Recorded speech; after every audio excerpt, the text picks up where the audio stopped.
Good afternoon, everybody, or good morning, depending on where you are. Welcome to another weekly episode of Let's Play ThreatGEN Red versus Blue, the cybersecurity simulation gamification platform that can both enable you to learn cybersecurity best practices and skills on the red offensive and the blue defensive side, or you can play heads up Let's Play against an active adversary AI or against another human. It's also really, really practical at testing cybersecurity frameworks on the defensive side, or like we're going to be doing today, emulating APT threat actors, really seeing what the TTPs are and how they operate in an environment from a red perspective. We're going to be doing MuddyWater, aka Static Kitten, aka Seedworm. You may know about them. We're going to spend a few minutes overlaying who this advanced persistent threat actor is, and then we're going to jump in the simulator and have a good time. We're going to be joined by Clint Bodungen coming up.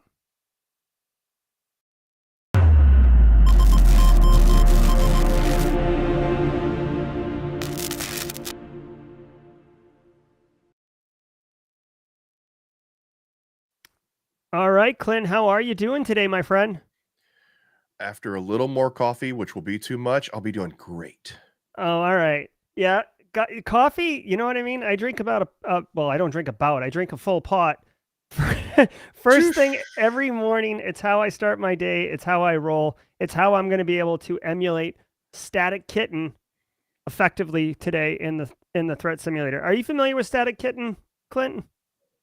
Not really, probably as much as I should be, but that's what happens when I don't work out in the field anymore and I spend most of my time in game development. Yeah. Well, I'll tell you what, they are an Iranian-based threat actor group. They target military, government, and oil and gas, which is what we're going to be doing in the simulator today. They mostly operate within the Middle East area, so attacking like Kuwait and countries around that region, although they have been known to attack other areas, in Europe and United States. It's not common, but we'll look at that. Before we get into the stream, I do want to say what's up to everybody. Hello, Alex Goodwin. Hey, Eric Taylor. Good to see you. Jay Smith. Jared Matthews in the house, and Carrie. There's about 27 of us in here right now. It's going to be good. Before we really dig in, I want to spend a minute here actually walking through this advanced persistent threat and explaining how we're going to be emulating them in the environment today. So, by the way, shout out to Anomaly, who made this little graphic with the cat on the Iranian flag. I definitely enjoyed that. This right here is MITRE ATT&CK. Now, MITRE ATT&CK, if you're not aware, is it's from MITRE, the think tank that works with the government, and it's basically a one-stop shop for all threat actor APT information. This includes TTPs, so we can look at what these threat actors do. Also, there's a taxonomy that shows you comprehensively how this threat actor operates within the space, and we'll take a look at that really quickly. You can see this taxonomy is just absolutely dope. It's going to be an eye chart for you guys on stream, so it'll be a little hard to see, but believe me when I tell you that this thing right here adds so much value, it's ridiculous. You can see across the top, recon, resource development, initial access, execution. It's a little bit deeper than the Lockheed Martin cyber kill chain, but it kind of maps accordingly. It's a lot deeper. Yeah, it really is a lot deeper. And you can see here in the blue, light blue, these are the TTPs that map to this particular APT Static Kitten. Now, I just wanted to share that from a MITRE ATT&CK perspective, but a couple news stories that have come out. You could see Static Kitten, who I'll be referring to MuddyWater as Static Kitten because it's my favorite of their monikers, if you will. They've been operating since 2018, so they've been in the game for about 4 years. As I mentioned, government agencies, oil and gas, IT firms, telecoms. They're quite noisy, actually. You could see, here's where I got the screenshot from. Their move basically is to spearfish staff. They do recon of the organization. They spearfish staff at the organization, get onto their computer, establish a persistence mechanism. They're very loud. They're very noisy. They don't try to clean up or hide their tracks typically. and then they execute on the objective. This write-up right here by Clear Sky Cybersecurity, I can make it available in chat if people are interested, but it basically steps through the entire attack sequence. You can see here is their first stage payload, which would be the macro-enabled off document with a VBA. You can see here it's executing commands on the machine. Not very good. Definitely spear phishing. And now they've got the VBA code here. You can see this So is they from... don't cover their tracks. So as our Discord community on ThreatGEN would say, they just rumble. Yeah. Now you can see right here in the actual write-up of the document, they literally call it out, as I've highlighted here. MuddyWater operators do not cover their tracks and do not remove code from their open directories. So open directories being internet accessible web servers that usually will hold their payload. This is a pretty common practice for threat actors. Either they'll stand up infrastructure and host their code, or they'll compromise an organization's web server and host their code up there. And the idea is that, you know, any compromised system will be able to access that open directory and pull down second stage payloads or, you know, whatever malware the threat actors want to put up there. This is a very nice script. So I'm thinking, Clint, in order to execute very similar to Static Kitten today, we're going to get educated and we're going to do some research on spear phishing, attacking individuals. We're kind of aiming for a P&L loss. The Static Kitten threat operators, their main goal is really more around espionage and getting data, getting intel, getting IP from victim organizations. They are not into ransomware. While they are loud and noisy, espionage is kind of their bag. So for me, red team operations, spear phishing attack sequences, looking for a P&L loss. Sound so what's good? their MO and what's their, so basically a lot of data exfiltration. So the only win condition that we have that maps that MO in red versus blue would be data exfiltration for a P&L win, I guess, because they're not actively trying to destroy the control systems, or are they dropping ransomware? They are not dropping ransomware that I have seen. Yeah. It's mostly around intel, right? So remote access tools to Ministry of Foreign Affairs. So data exfiltration. So that basically data exfiltration, and we'll chase a P&L win based on data exfiltration. Yeah, you could see Anomaly's done a nice little, here, let me bring this up for y'all. Anomaly's done a nice little graphic for the flow of what they've done here. The Static Kitten infection campaign. The blue would be the victims. The red Sounds like would my be trip to Tijuana. Jesus. Yeah. You know, here's a lure written in Word doc. The language is regionally accurate. So I would say that they're fairly effective. I mean, to be considered an APT is no small feat, but their operations are pretty standard practice, I would argue, for criminal enterprises, right? Here's a fish, target the end users, establish persistence, and then collect whatever the objectives are. You can see here there are TTPs, as I mentioned, spear phishing, remote access, user execution. So Clint, just to follow along with Static Kitten here, I know that we can install Trojans and stuff if we're on site. Does the ThreatGEN Red versus Blue cybersecurity simulation platform allow us to establish persistence mechanisms as well? In the terms of covering your tracks, which helps maintain, you can research persistence, which gives you the ability to cover your tracks to maintain being hidden, and then you can do data exfiltration. So I think that would be our strategy here. Okay, that sounds good. All right, chat. Hopefully you guys are with us. If you have any questions, we are monitoring chat. We will pull it up. Clint, if you want to throw some background music on, I know the platform offers up some options. Yep. Let me go ahead and bring this up right now, and we can get boogieing on our Static Kitten playthrough. I found that volume like 6 or 7 is pretty good for audio levels. All right. Yeah. Chat, just let me know how the volume is. If you want more, you want less, let's start a party. I like it. All right, so I'm going to do oil and gas to align with what we've seen from the threat intel from the TTPs. All right. Again, so now we're entering the platform. You can see when you launch the ThreatGEN Red versus Blue platform, it actually initially tells you kind of a little bit about what you're doing, and then most importantly, the win conditions. Now, we can win a couple different ways, damaging the blue team's ICS infrastructure, or P&L loss, or ransom, through ransomware and stuff like that. We will be using malware data exfil, going for that P&L loss. Static Kitten, meow. Here we go. All right, so the very first thing I want to do, Clint, is do some research. Which research do you think is going to help me best here? Human SE for spear phishing? No, electronic SE. And by the way, I'm disappointed that I guess you didn't download the most recent version, or you were previously downloaded, because I put a special Easter egg in there for you on turn 1 that basically said, Jerry's the kitten now, meow, and just like you just did. Oh my God. And the flavor text was, now stop that right meow, from Super Troopers. So anyway, yeah, I'm disappointed, but at least I got to tell you about it. Oh man, my bad. Is there a way to see what version I'm on? Well, it doesn't matter. You're on the right version. It's just I did that very last minute, and you probably already had the like literally like 10 minutes before the show started, so you probably had the old version in your cache.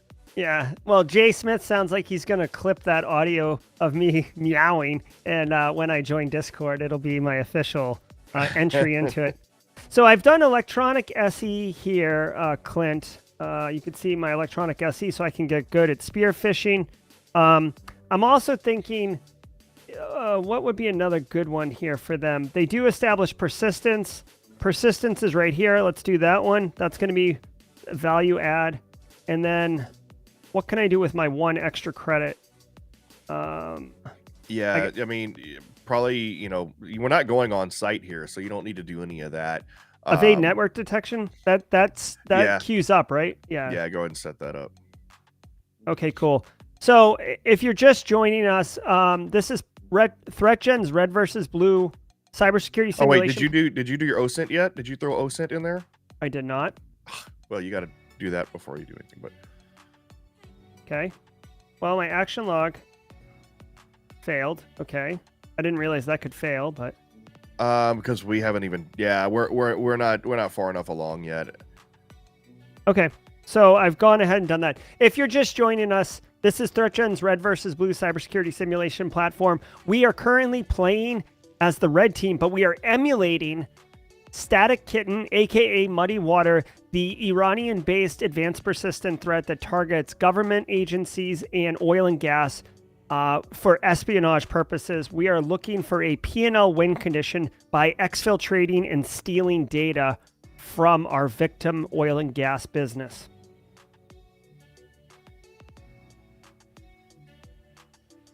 Oh, David E wants me to get some hackers. That's a good point. That is a good point. I do like investing in more hackers. Let's do that. Is it add resources? I think it's add resources. David E. Yeah, you can recruit hackers or upgrade your rig. I'll recruit hackers. David E keeping me honest. All right, guys. So, because remember, it's not just hackers. Your resources up there is not just people. That basically represents how many resources you have to put towards a level of effort. So it's hacker the cost. The hacker resource cost is not people necessarily. It's level of effort. Okay, very good. All right, so let's keep on keeping on here. The blue team is probably bolstering their defenses right now, but we are working on doing our stuff. Now, can I do evade network detection now, Clint?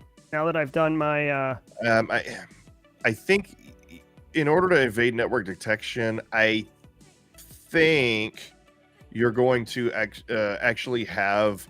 You need to have assets. You need to have assets to attack. Okay. I believe that's how it works. That might I'd have to ask Aaron. Sense. Aaron, if you're watching, I forgot exactly like the prerequisites for evade network detection because I've never actually tried to do it that early, so I didn't realize it could fail that early. That's fine, no problem. What I want to do is get to the spear phishing attack. I'd really like to use my one thing. Host scanning is not real. Well, I guess they would scan from the internet. So technically, this is not one of their goals, but we will do it. So Actually, FY, I guess it would be, right? Because they're remotely attacking. No big deal. yeah, and by the way, I'm going to take the right now. People are saying they can't see the stuff because of overlay. If we put this overlay on, then you can't see the top, the score, then the resources. If we put this overlay on, then you can't see the bottom. So when we have this on screen, I'm going to take the overlay off for right now. You can that way everybody can see everything. Yeah, now we could do you're not that. going to be able to see our next turn button, and you're not going to be able to see his little buttons down there. But I mean, there's nothing really to see on the bottom bar so much other than our beautiful faces and just the buttons. But I mean, we'll leave it off for now. That's fine. No, that's good. Aaron Shabib reporting that evade network detection does have a chance to fail.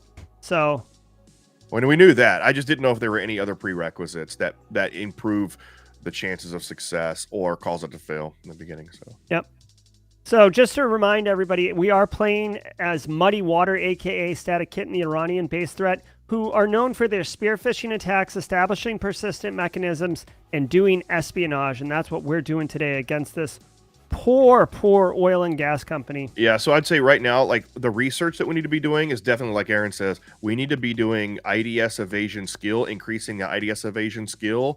We need to be researching persistence, and we need to be researching our electronic SE skills. Those are going to get us skilled way up to make sure that we have success in both gaining access to the system as well as that persistence. Okay, so our persistence is fully yep, that's a one-time thing. Either you have it or you don't, right?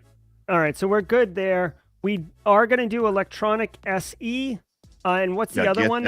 Get that way up. Electronic SE and IDS evasion. Yes, IDS evasion. Okay, so this is perfect. Let's build electronic SE as a priority, so we can spearfish successfully, and then IDS evasion.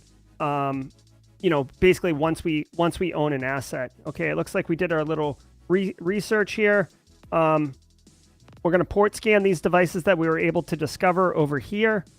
And I'm going to do it in order of IP addressing, okay? And I would say that if you're staying in accordance with the TTPs here, we don't want to do any direct attacks right now. Everything should be spear phishing.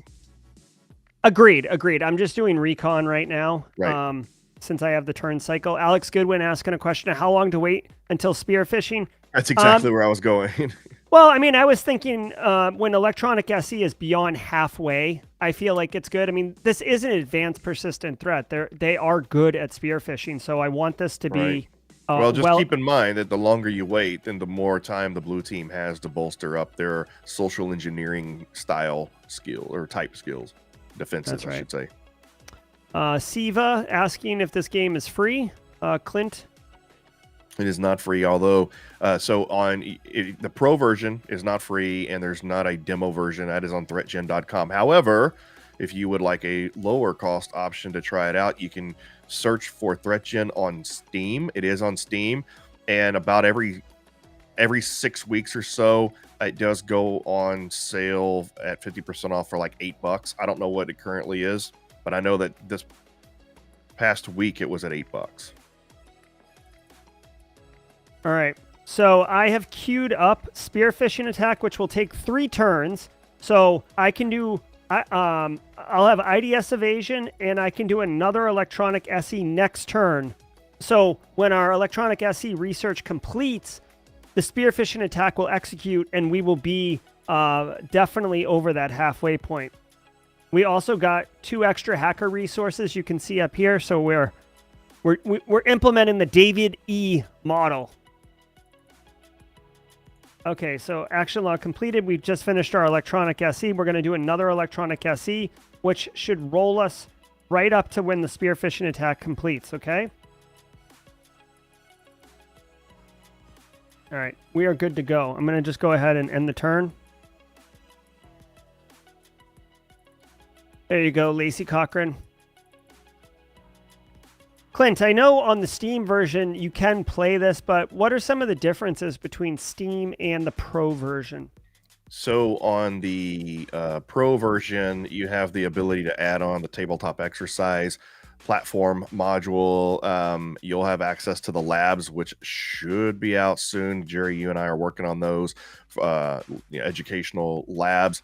There is course content. Some is available, some is still being available. So e-courses, things like that.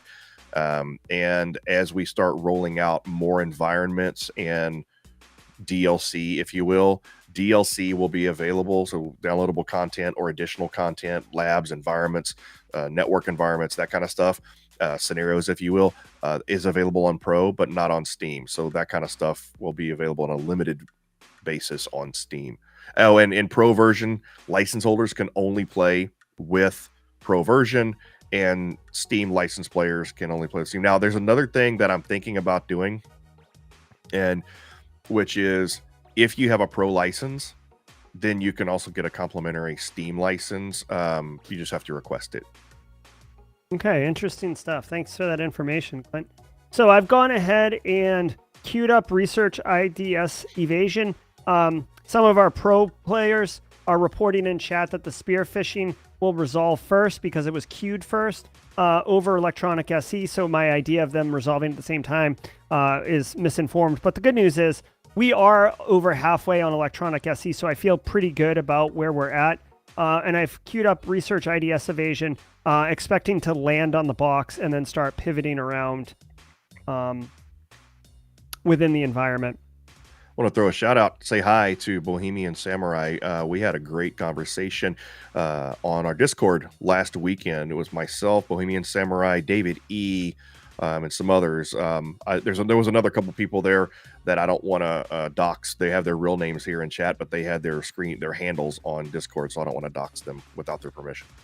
Understood. Yeah, definitely appreciate the people. If you're interested, you can join the ThreatGEN Discord. It doesn't cost anything, and there's a lot of content going on there, a lot of discussions, and people meeting up to play each other head-to-head on the ThreatGEN Red versus Blue platform. So definitely recommend people jump in there. If somebody, Greg, if you're there, if you can grab an invite to the ThreatGEN and post it to chat, that would be appreciated. I think I had it somewhere. Look. I've got good news, people. Good news. Here we go. Can I do a, let me see. Wait, I don't think you'll be able to hear that. Oh, I just played a cash register sound, but you guys can't hear it on chat. So I'll have to work through that. But anyways, the good news is we successfully spearphished and we've successfully compromised an asset. We've got pivots. Let's take a look at what we got. Great. Steph? I don't know if that's our Discord or yours, but so that's somebody's Discord. Who posted that? I did. Where'd you get it from? Walmart. Okay. Hold on. Yeah, that's our Discord. I'll post it in chat too, so that you can actually click on it. Yep. So I'm Carl, aka Steph, opened a resource.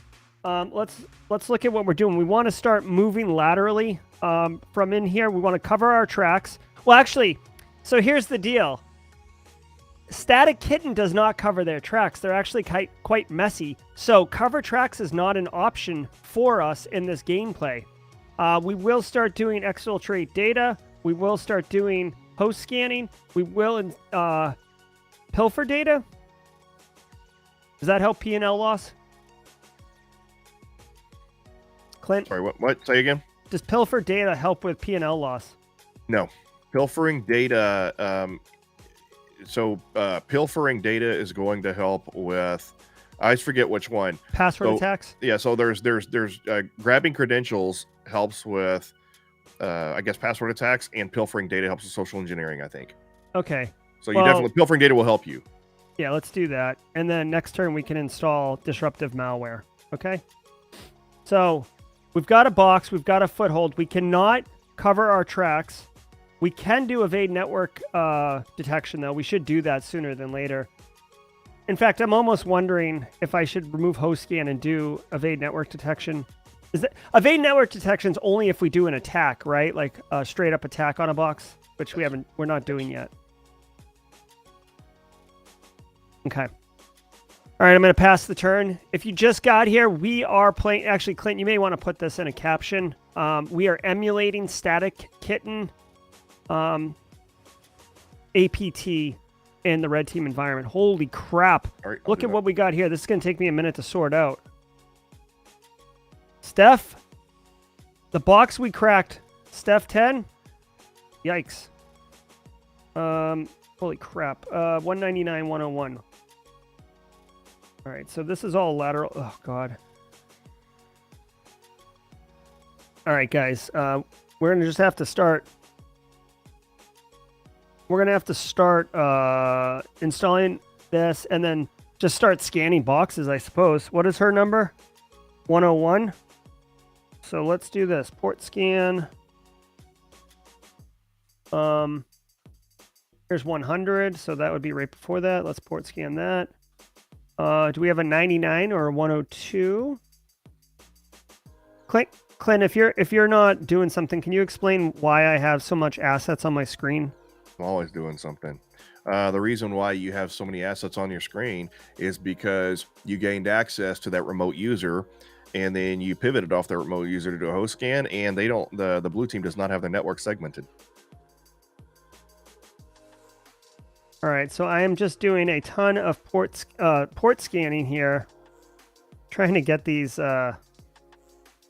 grouped a little bit. My idea here is that the IPs are sequential, so if I do pop a certain area, those boxes will be kind of similar to each other. We are on an oil and gas, which is kind of a fairly large environment. Keep in mind that at some point, I would expect the blue team to segment their network, and you're going to lose access to all of that. Yeah. Well, that's why I'm trying to do machines that are similar in IP to our compromised host right now. Right. Well, they're all going to be similar because it's a flat network. I see. Look, they all have the same first three octets. Okay, so there's no point in kind of shaping these right now? Yeah, no. As soon as it basically, when they segment the network, that's when you want to pay attention to the third octet of the IP address. Jay Smith said it looks like his desktop. LOL. All right, cool. So we've got, we do have an embedded device over here, which is pretty sweet, but we are not looking to blow this place up, right? We are actually looking to do espionage. So let's do some service enumeration on workstations that we have owned. Windows computers, right? Having these extra network resources, David, pretty good. Now let me. Yeah, I would focus on firewalls or network devices. Well, I mean, at some point you're going to lose them. So, well, my thinking is if I go after the network devices, you just lost because you. Oh no, you didn't. Never mind. It was just covered up. Like once network segmentation happens, if I already own firewall or network switches, I can then laterally move, which is how static Kitten operates, right? Yep. Well, as far as I know. By the way, last weekend on Discord, we did a conversation. It was a pop-up conversation that turned into kind of an AMA for me. I'm going to do another one this weekend, but I'm going to actually schedule an AMA. So anybody who's on our Discord who wants to join that AMA with me and any of our other developers that want to join, I'm going to go on there. That's an AMA that you can ask questions about not only the game and how the game goes, but you can also ask questions about the cybersecurity career field. We talked last weekend all about just kind of tips and tricks about how to get into the cybersecurity career field, that sort of thing. So I'll be talking. I'll schedule it on our Discord. I'll announce it on our Discord, and I'll do an AMA. I'm going to start the conversation off by kind of me telling my story about how I got into cybersecurity, and then we'll just take it from there. I'll answer anybody's questions. Love it. Very nice. I'm going to continue researching here. It looks like, well, what can I do to educate to improve my password attacks? Because I feel like I want to own a bunch of boxes. So you can research default creds, passwords, research weak passwords, research default creds in case you run across. Well, you probably, if you run across the vulnerability, but that's for direct attacks. But yeah, research weak passwords, and also whenever you do pop a box, grab the credentials. Okay. Well, I think I did that already. Here, I can go back and look at my action log, right, and see. Default creds will only help you when you're actually using the default credentials enabled direct attack.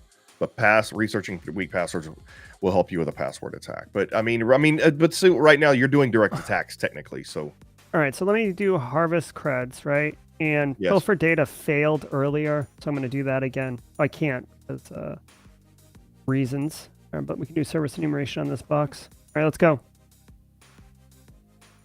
We're emulating Static Kitten. Static Kitten is known for spear phishing, and then establishing a persistence mechanism and laterally moving with the goal of espionage, stealing data, which is what we are doing right now. Weak password research completed. Default research creds research completed. Network segmentation has occurred, so that's fine. So Eric, you said the command attack will try default creds. Only if you specify to use default creds as the vulnerability you're exploiting. So whenever you have your attack dialog, it will show you a list of vulnerabilities on the asset you're attacking, and you have to select which vulnerability you're going to use. Harvest creds failed, so I'm not sure if I should try that again. I'm gonna do all these. I'm gonna go ahead and do a host scan from here. And did pilfer data work? Is that... I didn't do pilfer data. I thought I did.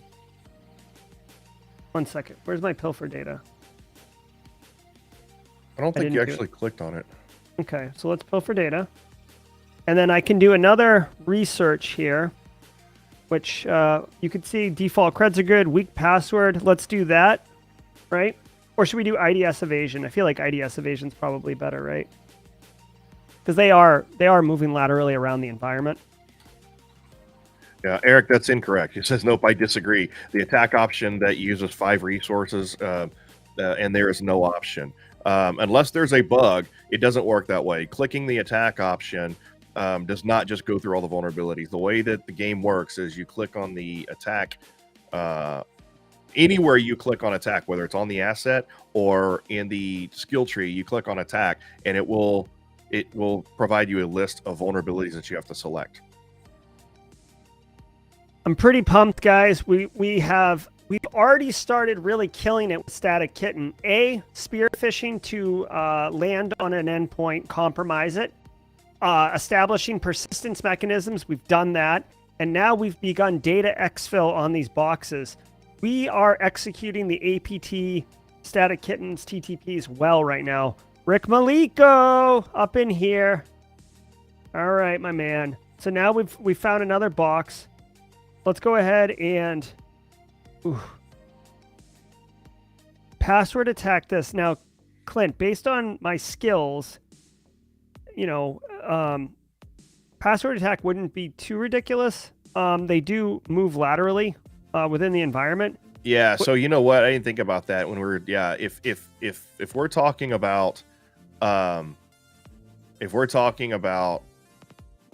that they do move laterally once inside the network, then we actually will have direct attack. So yes, anything that constitutes the direct attack, passwords, I think anything is fair game now. If you're moving laterally in the network, you can do any sort of direct attacks unless there's something contrary to that in the TTPs.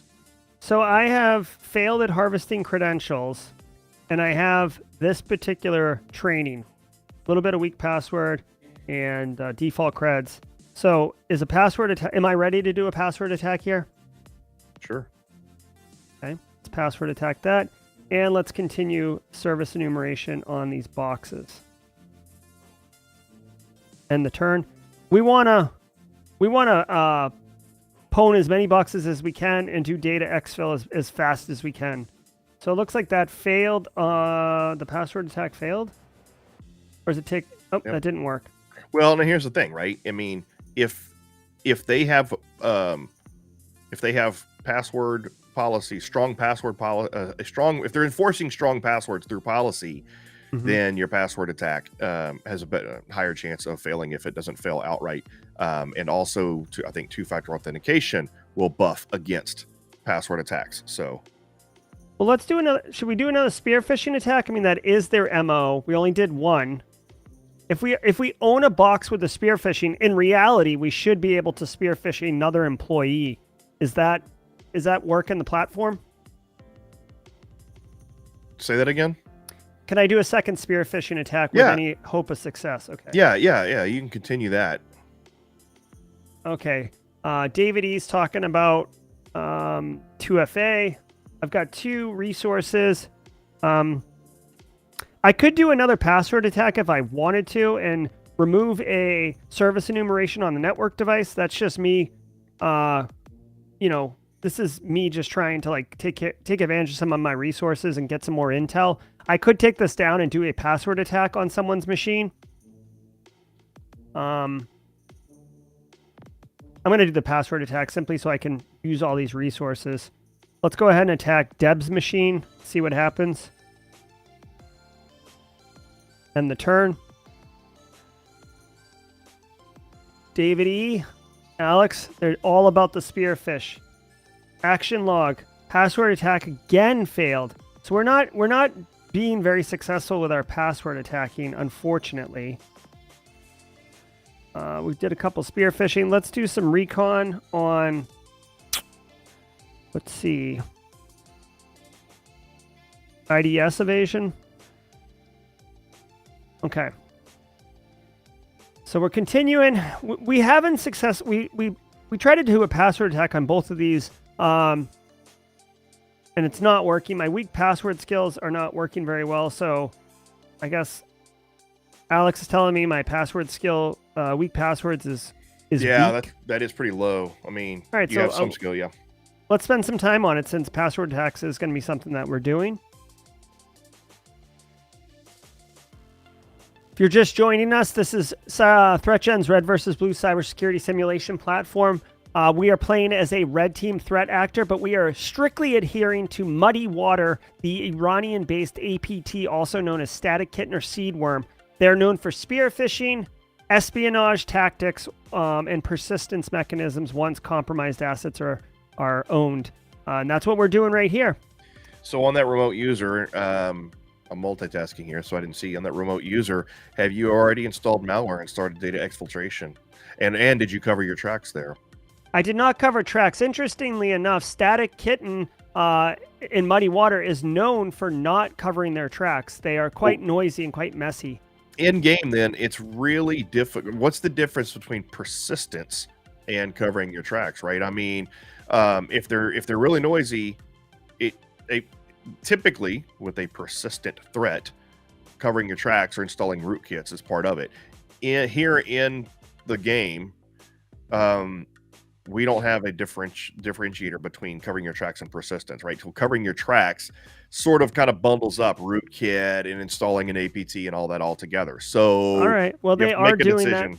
Yep, so they are doing that. I did cover tracks, so let's let that go. We're on turn 17. This box, I've done a host scan. Alex offered that up. It was a good idea. We've covered our tracks. We've successfully pilfered data on turn 14. Oh, we got a couple more boxes. The host scan from the box was a good idea, Alex. Thank you. Alex is in the Hacker Collective. Love it. Pivoting is a standard part of lateral movement. So anytime you pop a box, you definitely want to start host scanning from said box. All right, so we got all these. Let's go ahead and start 174, 181, 174, 174. Clint, is it the second octet that defines the subnet or the VLAN segment? If you're looking from left to right, it's the third. Yeah. All right, so I'm just going to start bundling these.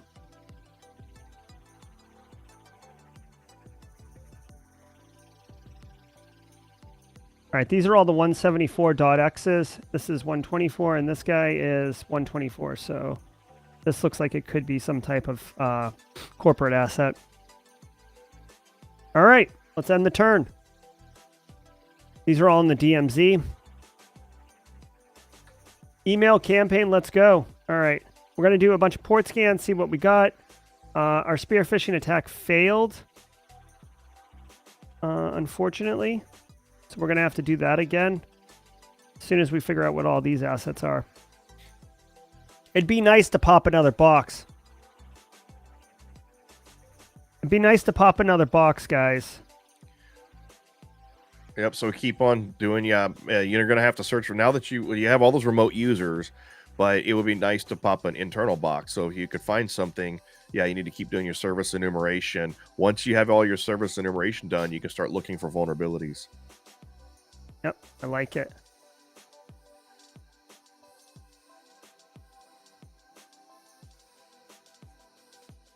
Jay Smith asks, how quick has someone won? Well, Eric Taylor on stream last week, he moved pretty quick. I think he beat Matt Lee in like 4 minutes or something like that. I mean, it was bananas what happened the other day. But in terms of turns, I think 7 turns is the quickest I've seen, maybe 6. And like people have won. And basically, one of the quickest ways to win is with spear phishing. Get lucky with a spear phishing, pop in the engineering workstation, giving you immediate proxy access to the PLCs, which allows you to damage the process. That's kind of the quickest. All right, so let's do some vulnerability finding, right?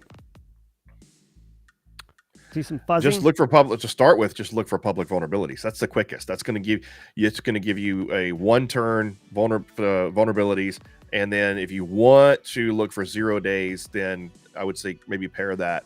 I can't see resources. Pair it with fuzzing. I have 6 resources, so let's do fuzzing, and then there was a talk about doing an attack campaign, like an email attack campaign.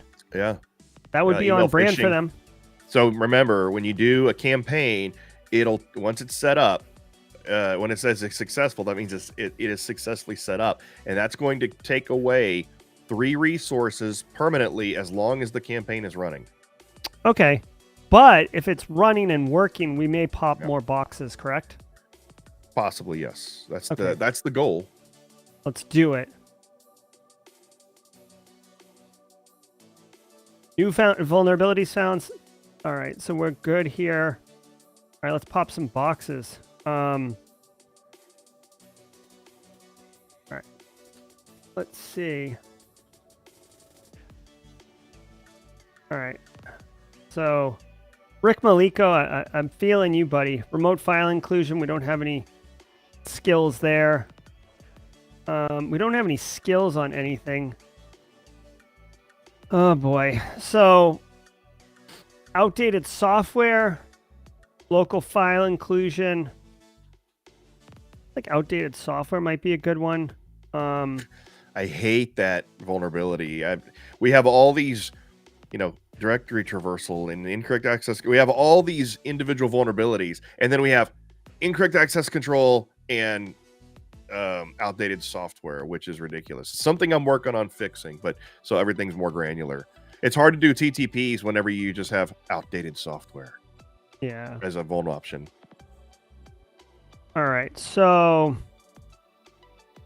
since I don't have any skills in any of these, does any of my existing skills, Clint, lend itself to any of these attacks? Well, if you're moving laterally, any of those, yeah, just look at the vulnerabilities that you have, and that'll tell you what skills that you need to research in terms of moving laterally. If you're doing direct attacks. Now, just remember, so gathering credentials, pilfering data is going to help improve your social engineering, which is for your spear phishing and your email attacks. And then if you're moving laterally, then you need to up your password skills. You need to...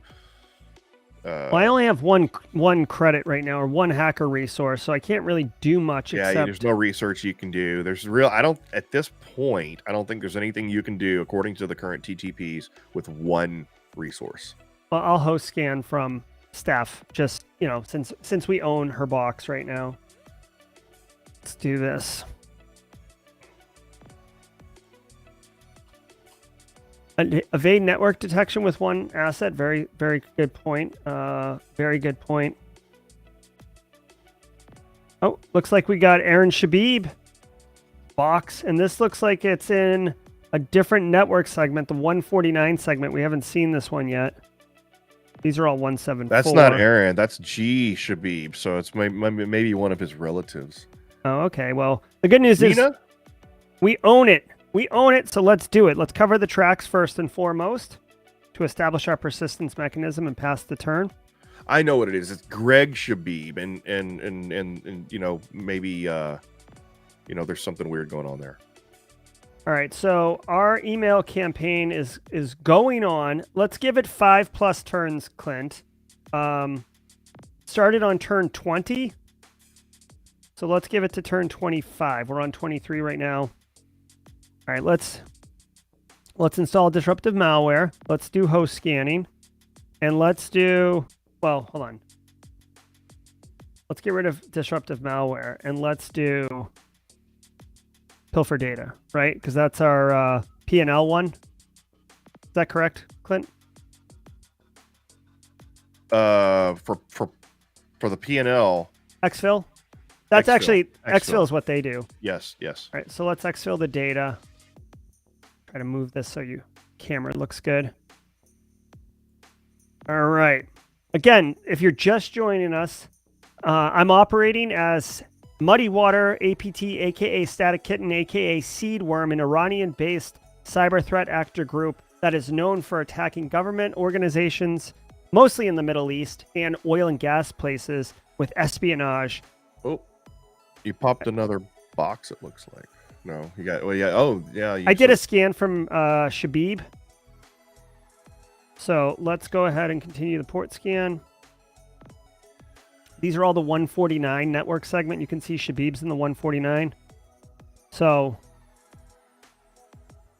we're doing all right up here.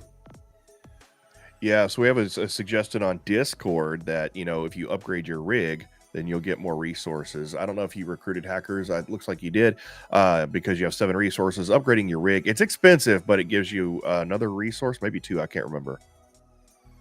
All right. We can, let's see. Upgrade the rig is 5 resources for 4 turns. That's incredibly expensive. Let's keep, I have 0 resources right now, so I'm going to go ahead and pass the turn. All right, Nathan Bolin, thanks for hanging out with us. Good luck. Hopefully it's not an emergency. All right, so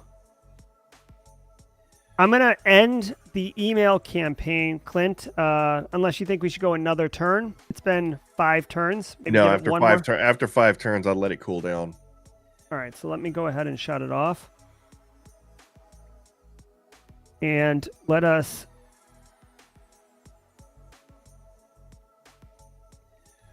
Did exfiltrate data fail earlier? It did. Oh, you try it again. Yeah, well, I have to clear the queue. Hold on 1 second.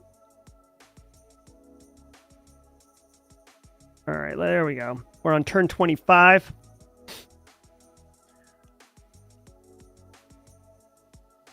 Campaign ended. Very good. Yeah, check the IP addresses on... I would check the IP addresses on those Windows computers. I think those are in the... David E seems to think that there's a workstation that is not in the user space, but maybe... These are all in 149. The gateway firewall's in 124. This is all DMZ land up here. Oh, we actually compromised another box up here. I didn't even catch this one. Yeah, Michael. yeah, I think... And also, zoom out a little bit. I think there might be... Zoom out. Yeah, there. Yeah, so you had some hidden... David These are 149. Thank you. Thank you.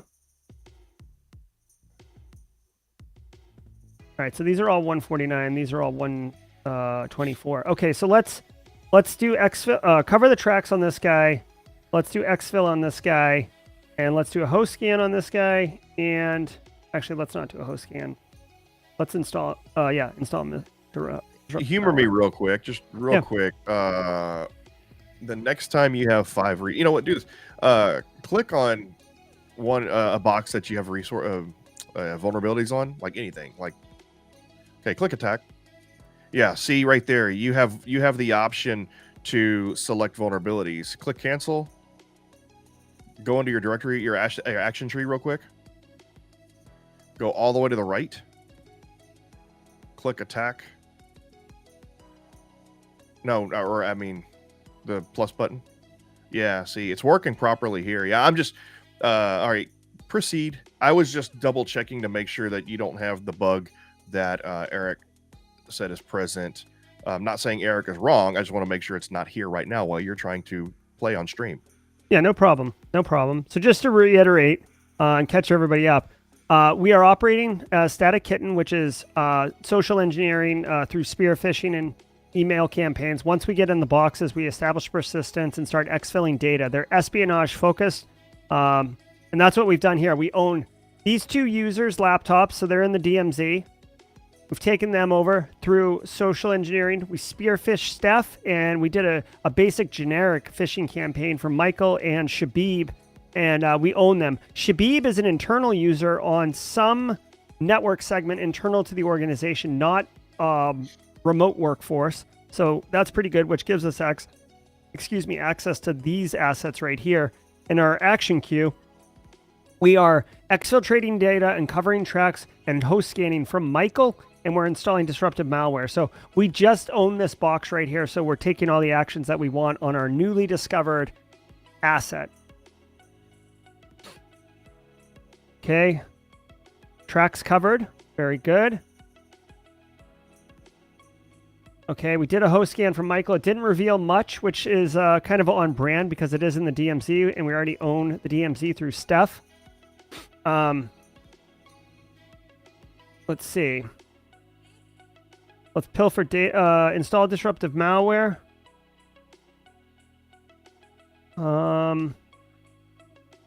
Let's scan these boxes too. I feel like I want to take over some more boxes, Clint. Well, yeah, that's the MO for the TTP, right? Yeah. So instead of doing a port scan on an asset or install disruptive malware, does that help with P&L? Yes. All right, we'll leave that on. Let's take the port scan off. Let's do another spearfish then. Okay. So we've queued up a spearfish, which is their MO. And then we've done service enumerations and on unknown assets, and then disruptive malware on Shabib. Alex is asking about the DMZ recorder, potentially attacking that. There is a 0-day on it. Curious.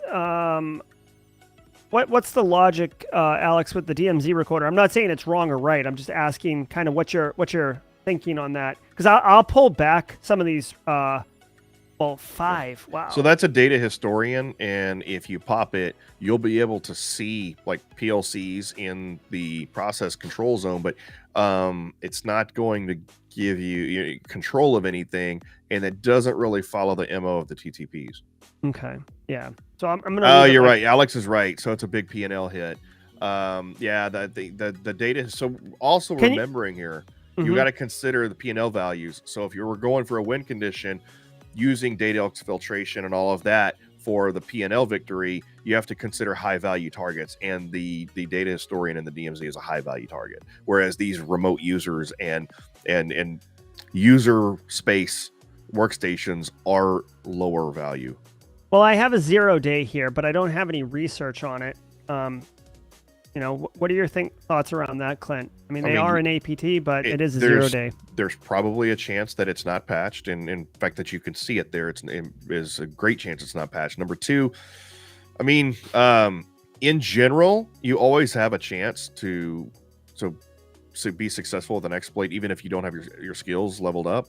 It's just that leveling up just increases the chances of success. All right. Well, we can give it a shot. I don't want to wait 2 turns to study. And if it fails, then we'll do some study and we'll enumerate these boxes and continue on. Yeah, and David E brings up a good point in that there is a success percentage meter tied to the level of complexity for the exploit. So some vulnerabilities are more complicated to exploit than others, and that is reflected in the simulation here. So that's interesting. I didn't command injection. Yeah, command injection is less technical than Stack Overflow. Thus, you have a better chance of success with command injection. Well, it makes me wonder if I should. I would argue. I'm the one that created that hierarchy, and I would argue some command injection depends on the command injection, depends on the Stack Overflows. Stack Overflows are kind of easy to exploit, but Well, it makes me wonder though, like because it's a 0 day, I feel like I should do some research on it. The command injection is easier, but it is not a 0 day, which means it's less like it's more likely to be discovered by blue team. Yeah, So what do you I think? would upskill in Stack Overflow. I don't even whenever I designed these vulnerabilities, I don't know if I don't know if I meant web-based command injection or if I was or like DLL injection type command injection. I don't know what I was thinking. So Filter data, harvest creds. Let's do filter data. All right, let's pass the turn.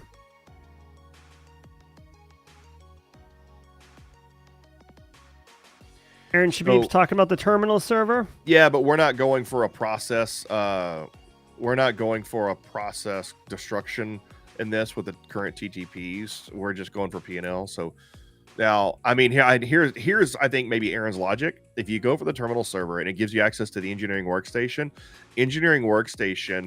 would be high value in terms of data exfiltration. So would the historian. So popping those, gaining control of those, and then doing data exfiltration and destructive malware on those is going to. And, well, we're not really doing the destructive malware if we're not. We're trying to think of the TTPs for this particular threat actor. So data exfiltration is more important to us, according to today's TTPs, than destructive malware. Yeah, and I think I'm going to do this. I'm going to scan this box, and then we have one resource left. I'm actually going to do find public vulns again, because we have a bunch of new boxes, and we don't have any vulnerabilities on them right now. These boxes right here. Yep. Right? So if we do find public vulns, we might find some vulns on these, right? Most likely. Yeah. At least some of them.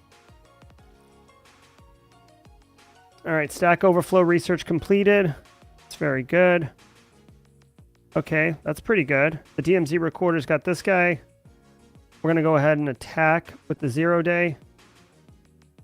I keep saying destructive. Yeah, Alex is asking destructive or disruptive. Yeah, sorry. It's disruptive malware is the nomenclature we use. I'm having a tough day pilfering data. Failed on Shabib. Failed on Michael. They're using password vaults. Did we not just have a meeting about this, Jerry? Right. Thwarted by my own defenses. Well, Okay. pilfering data doesn't necessarily just mean harvesting credentials, because harvesting credentials means harvesting credentials. Pilfering data is usually gathering other types of metadata and user data. That's why it enhances your threat intelligence. Your social engineering. I'm going to try to study another thing here. Like I can do some research. I can either enumerate this guy. Actually, you know what? Let's do evade network detection 1. And let's enumerate that for 1. Okay. Again, maybe, I don't know, like upgrading the rig seems so expensive. It's like to me, it's like on the blue team when you hire a staff. It's like, it's just too expensive. It's just too expensive. I agree. Hardly anybody uses upgrade rig because the payoff just isn't that much. Especially, that was one of the first things that we did to increase resources, and it was useful back then. It was the only way. Now there's other ways that are easier. In fact, there's a hidden Easter egg one too. If you pop 10 boxes, you get a power up extra resource as well. But yeah, I think we need to look at adjusting the upgrade rig to make it more appealing, I guess. But I mean, it's still maybe the payoff, maybe give you an extra 2 resource. I don't know, but it is expensive for what you get. I agree. Our attack on the DMZ recorder failed, unfortunately. I guess maybe try to do a Stack Overflow, more research on Stack Overflow, Clint. Or did you already try that again and fail? I just tried it for the first time and failed. Okay. Yeah, I would say at this point. Actually, I'm sorry. It's the second time that it failed. The first time I had 0 research. Yeah, well, keep increasing your research on that. Okay. And then let's look at some more assets that we might be able to compromise. These are all good. Filtering data hasn't really worked for us too much. unfortunately. Let's look at our outdated software. You said you hated that one, but no, use it if it's there. Use it. I'm just saying the concept of a vulnerability, because it's so ambiguous compared to the others, it's ridiculous, and that's on me. so this guy has Stack Overflow. He's just a regular user. Oops, where is he? Just a regular user, but we do have some research. We could go ahead and do that. Try it. I mean, that is lateral movement. I live on the edge. All right, let's go ahead and end the turn. We're on turn 31, looking for a P&L win through espionage tactics. We successfully attacked. Very nice. Cyber kill chain for the win. Successful attack for the win. All right. So but it wasn't. I thought you were attacking the historian still. You attacked something else. No, I attacked Hammond here, which is fine because now we're going to cover our tracks. Oh, there's the Stargate Command. You're attacking Stargate Command. Yes, that is coming. That is on the way. Okay. All right. Let's go ahead and install disruptive malware. Well, we have 2 assets left. I guess we could pill for data, or we could do research. More Stack Overflow. More Stack Overflow. So Stack Overflow is definitely value add for us. We're currently researching it, so we can't research it at the moment, unfortunately. David E seems to think the blue team probably has already implemented SDLC in the security in the software development lifecycle, which means that your Stack Overflows have a buff against them. All right, so I need to really push my my Stack Overflow research way up, right? Yeah, and also according to, and Alex has a good point, according to the TTPs, you need to be pushing that data exfil every time you pop a box. Yep. And that's what I'm doing, right? Exfil. Yeah. You don't want Alex yelling at you. All right, so we're covering our tracks, Alex, and exfilling data. I can go take a break. I mean, you know what? I mean, just let David and Alex lead this thing and guide you. They play the game more than I do. I like it. I do like it. I can take a break. You can see on the icon legend, the icons have certain values. This crack shield on fire. This is the dog. This is fine logo. That's what we're looking at right here. These guys are en fuego. Our data exfil was successful. That's very nice. We were able to cover our tracks, which is fantastic. Let's go ahead and you want to attack the DMZ recorder now with our Stack Overflow? Yeah. Maxed out. Here, let's do research on Stack Overflow and attack it. Yep.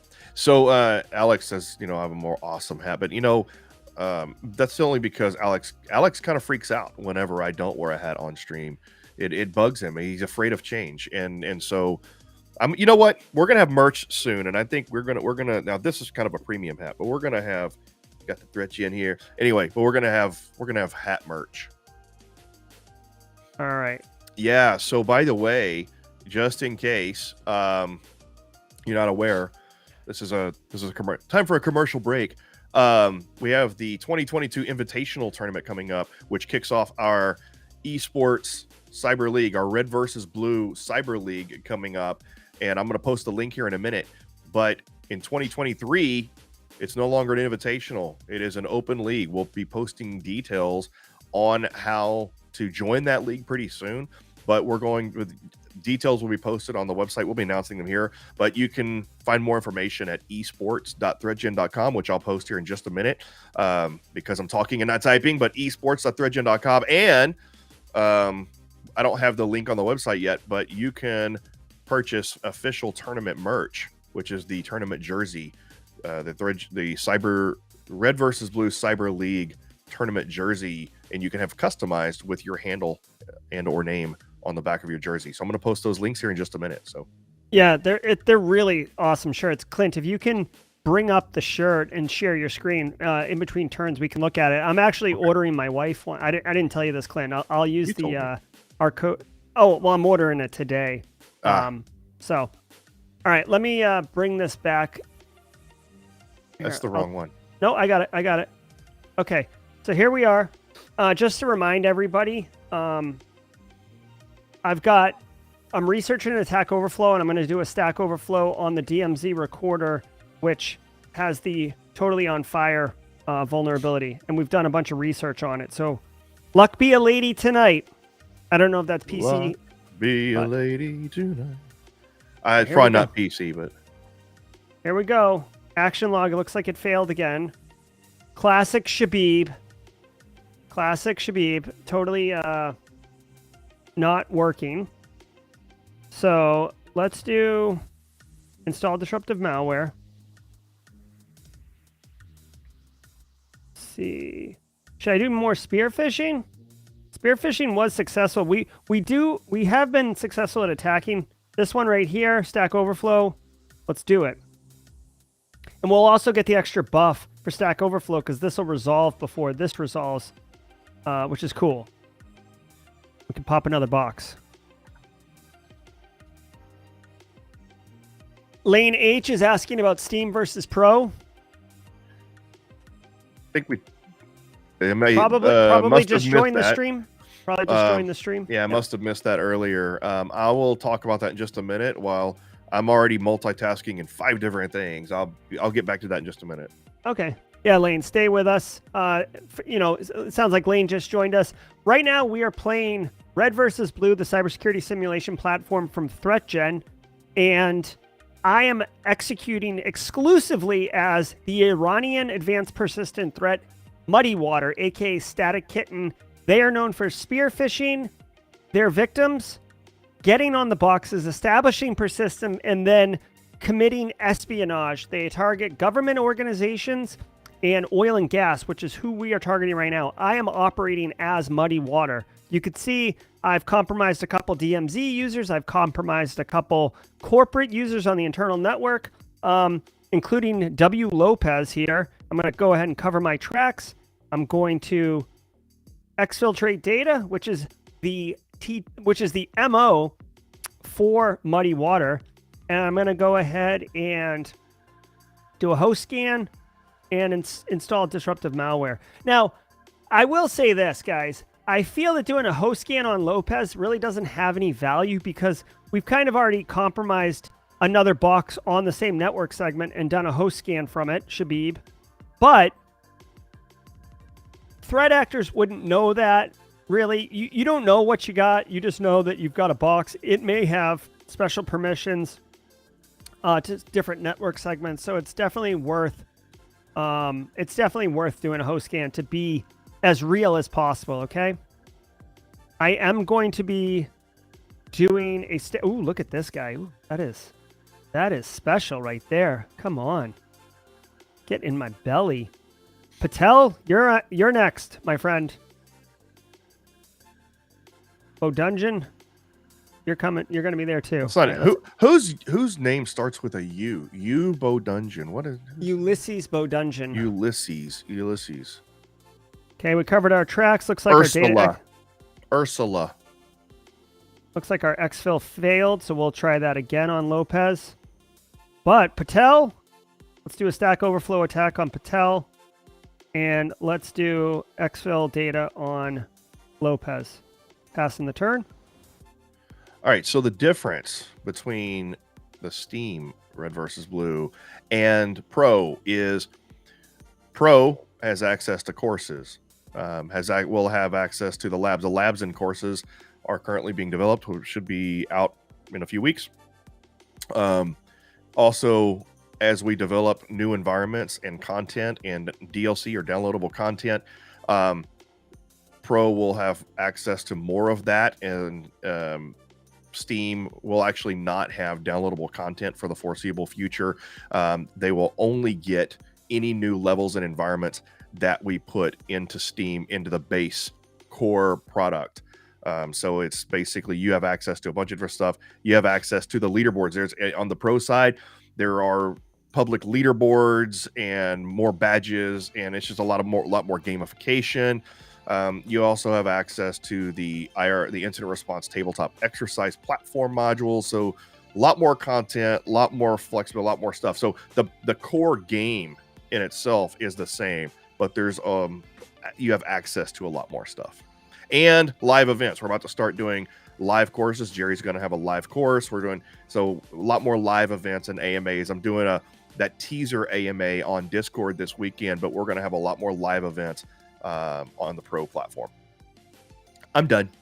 Thanks, Clint. So this last turn, you can see we successfully attacked and compromised a corporate switch. So this right here, this baby right here is the keys to bigger access. We're going to break out of this network segment, hopefully, and find some more assets. So stay tuned for that. I've also decided to do a covering the tracks, obviously, and then finding public vulnerabilities, because there's a couple boxes that we found that we don't have any vulns for, and I'm hoping, correct me if I'm wrong, David E. and Alex, the order I've stacked these in, I'm going to host scan, find some assets, and then find public vulnerabilities on those assets immediately afterwards. So that's kind of what I'm hoping is going to happen. Let's see how it goes. Go ahead and pass the turn. Let's see. Jerry's gotten a little mixed up. Bust out of a segment. You need to clobber a firewall. Oh, I agree. No, I agree. Thanks, Alex. I'm not really sure. Actually, that's a good point. That is a good point. The firewalls are the network segments, not the switches. But in today's modern environment, right? Layer 3 firewalls. Okay, here we go. Let's end the turn. All right. Pivot available. That's last turn. We covered our tracks perfectly. Looks like the host scan succeeded. But interestingly, that's weird. Why? First of all, why is it showing this? And then second of all, why didn't we find anything new? I guess maybe it didn't. Yeah. That's interesting that it didn't work. I guess we can do another host scan, but it seems that we already saw everything that was going to do. Let's look at our Stack Overflow is almost maxed out at this point. We can go ahead and do another research and attack on this thing. Guys, we've been going ham on this DMZ recorder as far as trying to attack it. Yeah, I'm zoomed out as far as I can get, unfortunately. I was hoping for good news, too. Take it easy, Carrie. Very nice. Thanks for being here, Carrie. All right, guys. So I've queued up in the action my Stack Overflow attack on the DMZ recorder. And just so everybody's fully aware, I've been working on this thing for a while, right? You can see I attack and failed here. I attack and failed here. I attack and failed here. So that I've done it 3 times, and each time I've gotten my Stack Overflow skill leveled up. So let's hope for the best on this go around. I'm going to go ahead and pass the turn. Oh, okay. Looks like the... oh my god, man. This DMZ recorder, I cannot pop it. All right, so looks like the host scan succeeded, but we didn't find anything. Let's continue attacking assets and doing data exfil.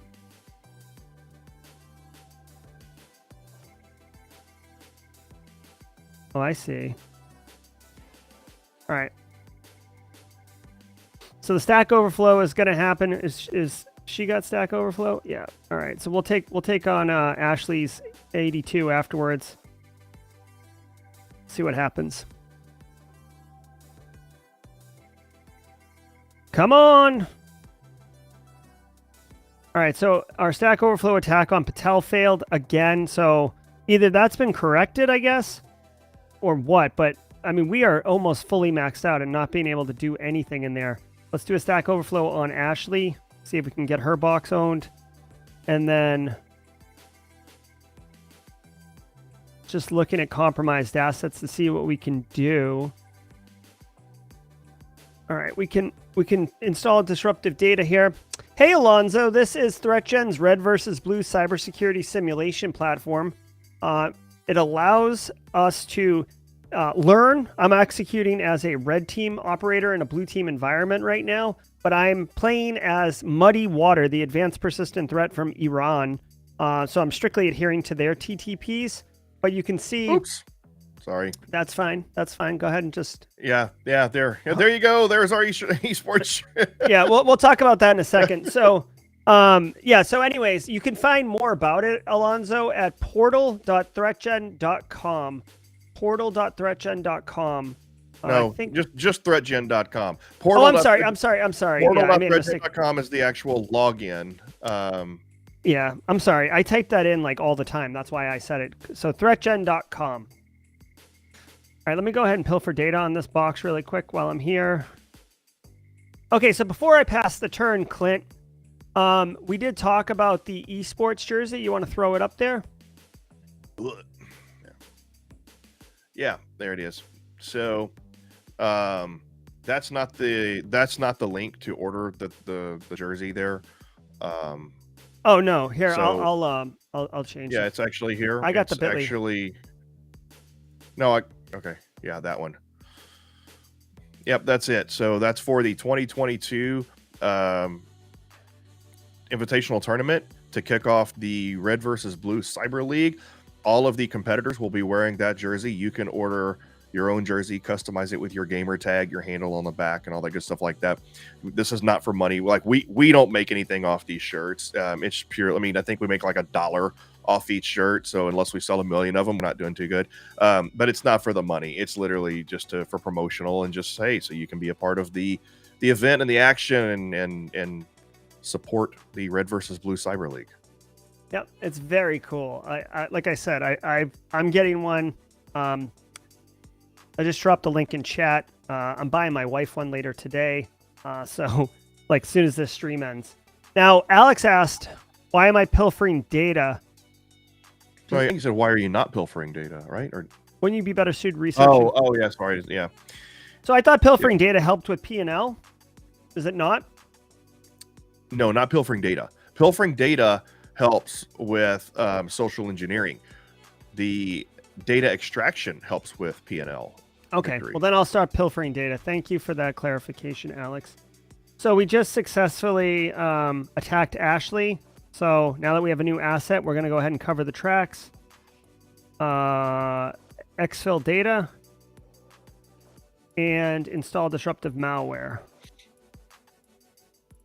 And then because it is, standard best practice, I'm going to go ahead and do a host scan. Well, actually,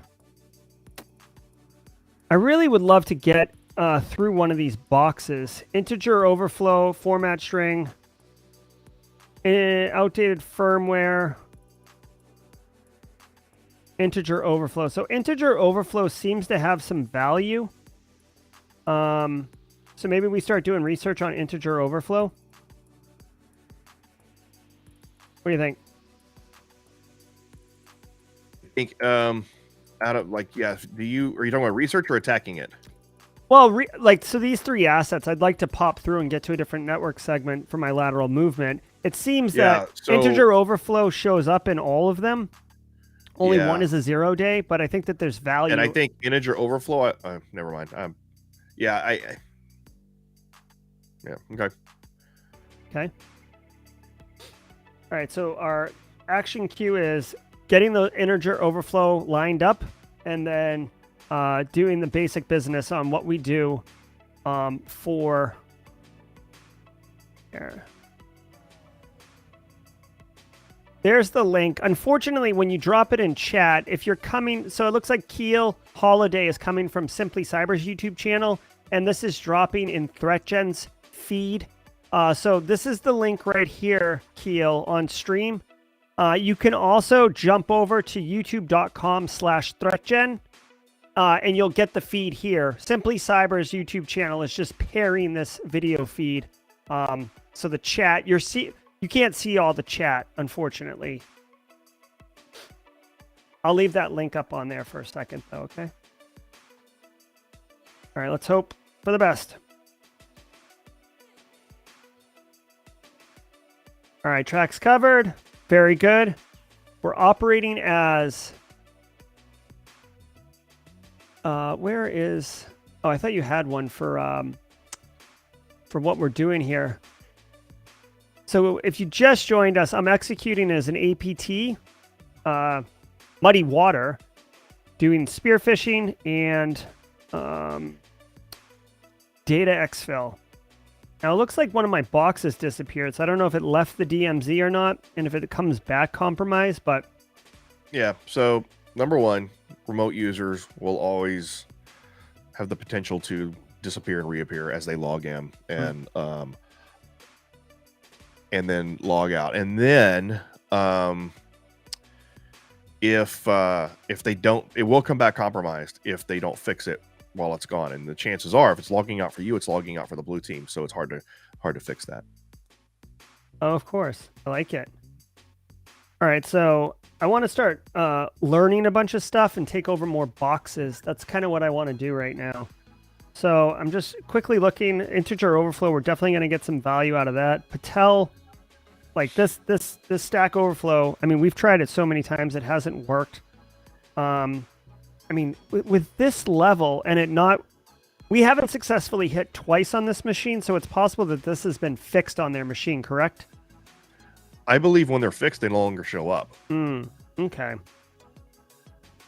Well, I want to. Aaron, is that implemented yet? I know at one time they stayed, and then I know it was on our roadmap to where if you fix it, they don't show up in there anymore. And I haven't actually looked at that, or only our beta testers and Aaron will know, because I haven't actually looked at that specifically in a while, so I don't know what the case is there. All right. Well, I'm going to try the outdated software attack here.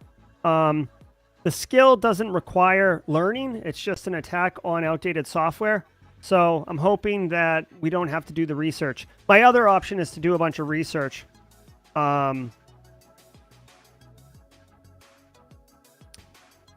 It's either to attack or do research. So I'm going to attack Liam Moto right now. If it doesn't work, I'm going to go ham on researching. Here we go.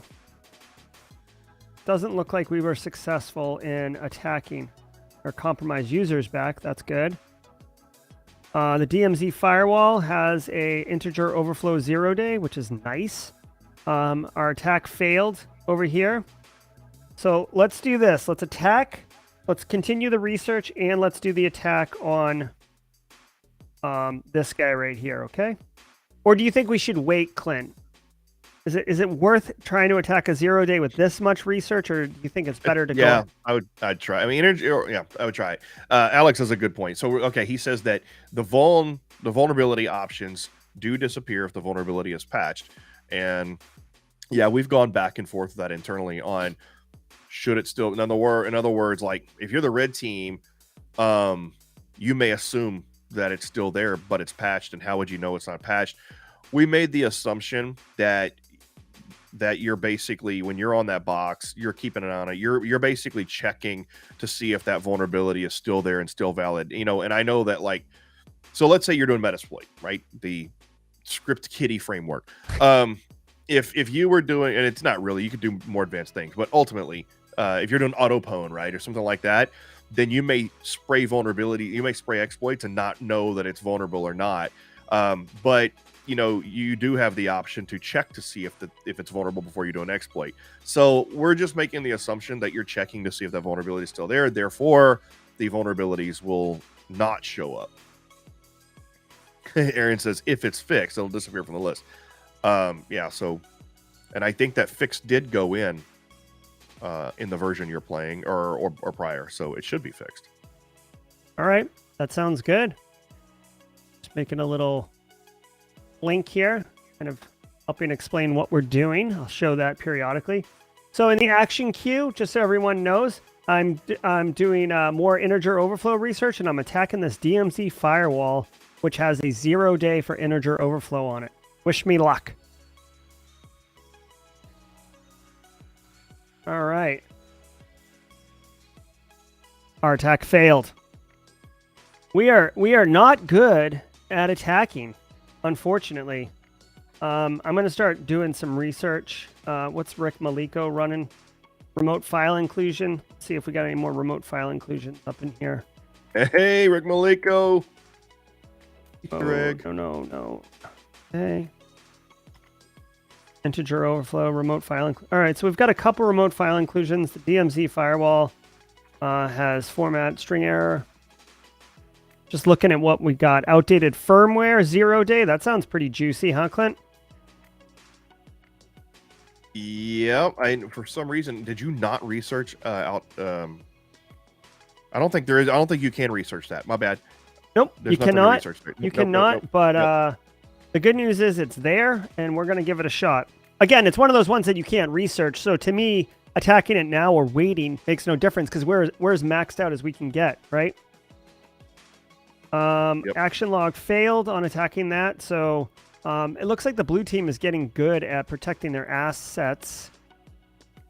Let's see. Alex is asking if all of our pop boxes have done data exfil and disruptive malware. Let's take a look. That's good.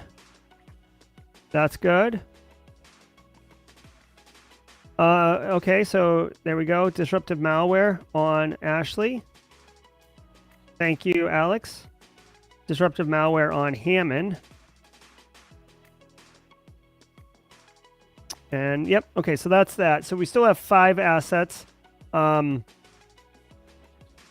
integer 0 day is gone up. I'm going to go ahead and research this again. And, you know, I tried this attack. That didn't work. Let's keep looking at boxes. I want to do more research. Or should we do one more spear phishing, Clint? Or do you think at this point in the game, the blue team It's going to be difficult. Yeah, at this point, I think spear phishing is exhausted. I mean, there's always a chance, but it's going to be tight at this point. Man, I need to fix that UI. That UI is busted. I think I'm going to go ahead. We could do prepare covert attack. I mean, we are attacking. It does relate to persistence. It is expensive, 3 turns. But, you know, I don't know. I kind of want to do more research, honestly.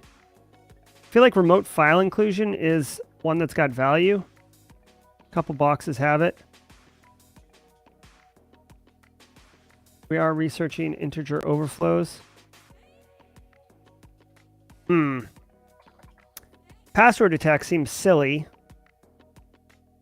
I never really feel comfortable with password attacks. Why can I do this? All right, I've already done it. Yay Okay. for feedback. Spear phishing is still great now that electronic SE research actually works. Okay. So we do have electronic SE maxed out or nearly maxed out. We could do another research or we could do the spear phishing. Let's give it a shot, Clint. Let's. David E., we're doing it for you, my friend. I will tell you that right now we're in dangerous territory of completely blowing up a start time for a meeting that Aaron and I have. Aaron and I, really right now, now we have a meeting that's supposed to start, and guess what it's about? It's about design. It's a design meeting between he and I talking about some of these things, and it's not going to happen now because you're slow, Jerry. All right. I just, don't hate me for delivering value to our audience.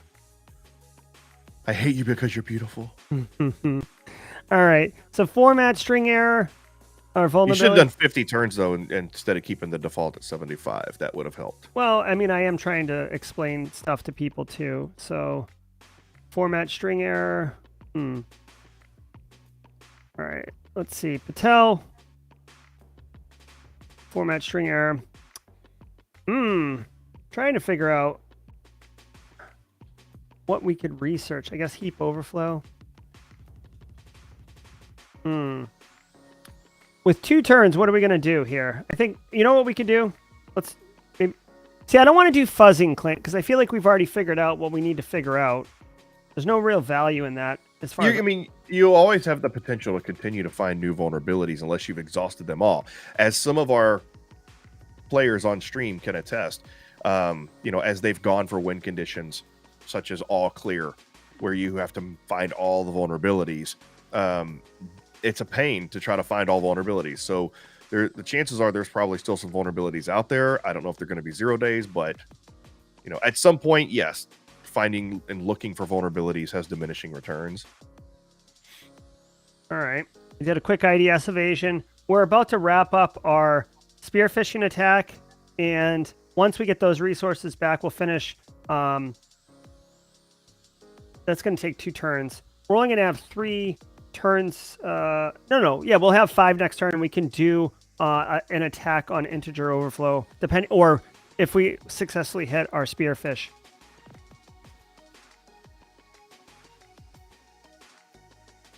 Okay, let's look at the action log.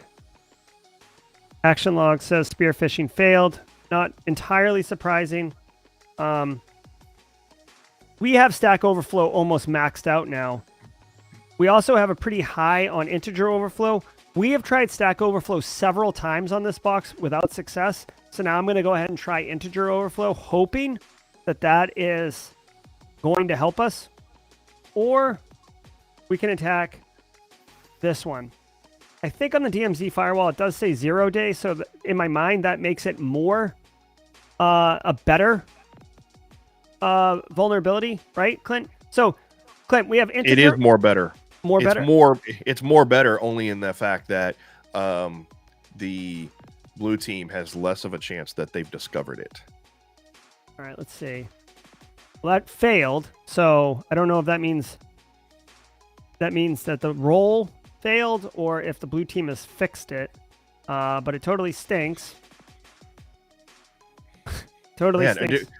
On all the boxes that you own, number 1, are you exfiltrating data on all of those? Looks like it. Yep. That you can, yeah. And it doesn't look like that they're fixing much that you've compromised, so that's good. Yeah, well, I can install this. Yeah, and Aaron has a good point. Keep hammering the firewalls. Eventually, you're going to pop one. You need to have more. You need to be doing data exfiltration on more devices, and your most valuable devices in terms of P&L are going to be in the process control network. Well, we still have this DMZ recorder is almost maxed out, and we haven't been able to successfully do that. I was going to do data exfil on that guy, but we haven't been successful at popping it. You know what I mean? So yeah. So what do you think? I mean, do you want to do the DMZ firewall and kind of get lateral movement, or do you want to do the recorder? That's a weird firewall name. What is that? This one? D-router? D-router. What the? Okay. How did that name happen? D-router firewall. Anyway, so the server firewall, that's going to your server network. I think then the DMZ firewalls between your user and your server and your DMZ. I guess the router firewall, I guess that's your gateway firewall. Yeah. Wait, have we not discovered the firewall that goes in the process control network? We have not, because we're stuck in the DMZ. Wait, which one of those? Wait, I'm confused about which one of those firewalls leads to the process control network because the host names are not intuitive. Okay. Well, we're in the DMZ. We own 3 boxes in the DMZ. We have a box here. That's the firewall that I want to get into. We have 2 well-researched 0 days, and I have failed 5 times at attacking them. I'm going to continue hammering this thing and hope for the best, okay? Now, right, everybody's telling me that firewall, the DMZ firewall, does lead to the process control network. All right, I'm going to do research on something else, too. Let's keep, I guess, IDS evasion or integer overflow. A lot of boxes have integer overflow. We're cutting into my lunchtime, and as you can tell, I don't miss a meal, damn it. All right, let's go ahead and end that.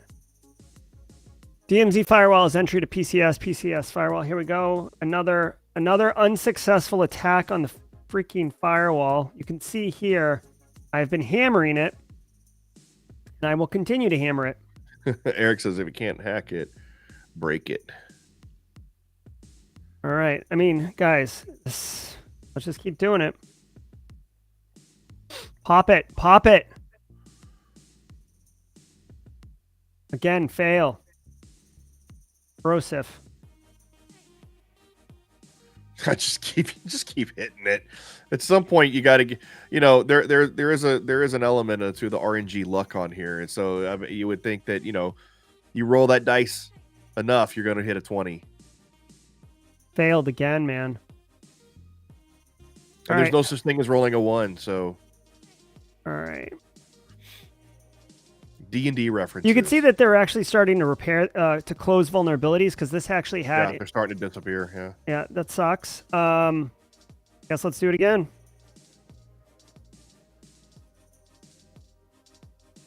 God dang, man. Shabib. All right, let's attack this one. Hopefully, get a different result. Let's do some more research.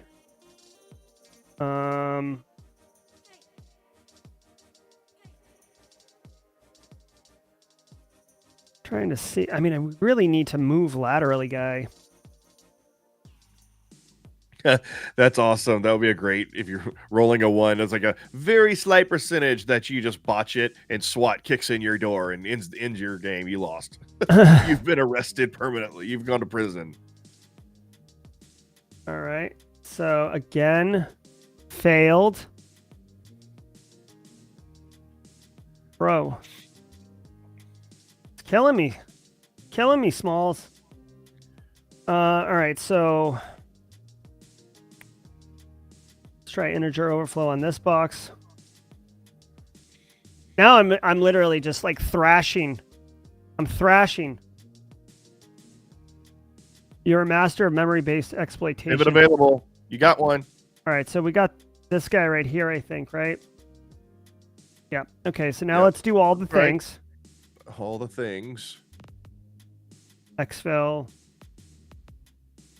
Install. See, I don't like to install disruptive malware right away, simply because I don't have like another thing to do with one resource, and I like to maximize it. So let's research. I guess heap overflow.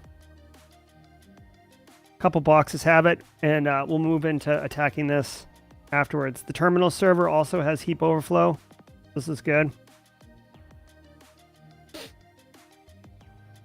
All right, we've covered our tracks, which is good. Okay. We can do an attack now. Oh boy, we got the terminal server, or we got this guy right here. This guy's got so many problems. What do you think here? Heap overflow on the terminal server? Eric's suggesting fuzzing for new vulns. Yep. Or reverse engineering, which is has a better chance of success than fuzzing. Yeah, so Shabib mentioned a Hail Mary by denying the gateway firewall. We are executing as MuddyWater, the advanced persistent threat from Iran, not known for denial of service attacks. It's much more espionage. I mean, it's exclusively espionage. So got to kind of stick to that. The question is, do we go after the DMZ with this heap overflow attack, or do we continue popping end users? I know the end users aren't high value, but we are having moderate success attacking them. Whoa, let's do Deb, huh? We got a high value, high likelihood. It's like that failed. Jeez, man. Getting no love today. No love. All right, let's do install disruptive malware on this guy. Let's do some research. Overflow. I think it's the music. Yeah. All right, let's. I gotta change the music. Okay. I mean, we are so maxed out on Stack Overflow, it's ridiculous. I'll do another one. I can't even do one. I've got Stack Overflow as much as you can. Oh, I guess I can. Cool. Oh yeah, feel it, feel it. All right, let's do another research. Or fuzz. Actually, Eric Taylor suggested fuzzing. He is a red team operator hiding a blue team body. So we will do fuzzing. Fingers crossed, everybody. All right. See, pivot removed. No. That's not what we like to see. That's not what we like to see. Do we know which pivot it was? Which pivot was it? I don't recognize. Put the boot in to make sure. Not sure which boot you mean. Let's see, action log. We've got a bunch of research coming up the deck. Let's go ahead and attack. Got the heap over. See, this is good red team music. The hip hop station. We've got heap overflow attack. We've been unsuccessful on Patel's machine. Let's go ahead and try Liamoto. Oh wait, I can't. I only have one resource. That's interesting. That's interesting, man. Oh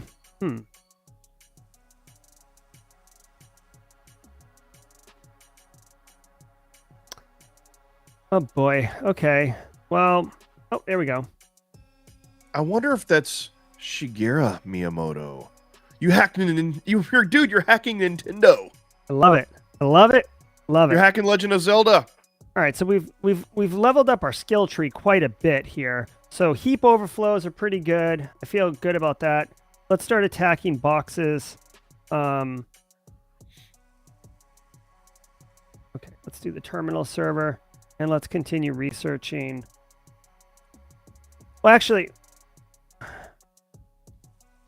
we do have this heap overflow right here on the main firewall that we could do. We've had really poor success rate attacking these firewalls. Let's just do more research on heap overflows.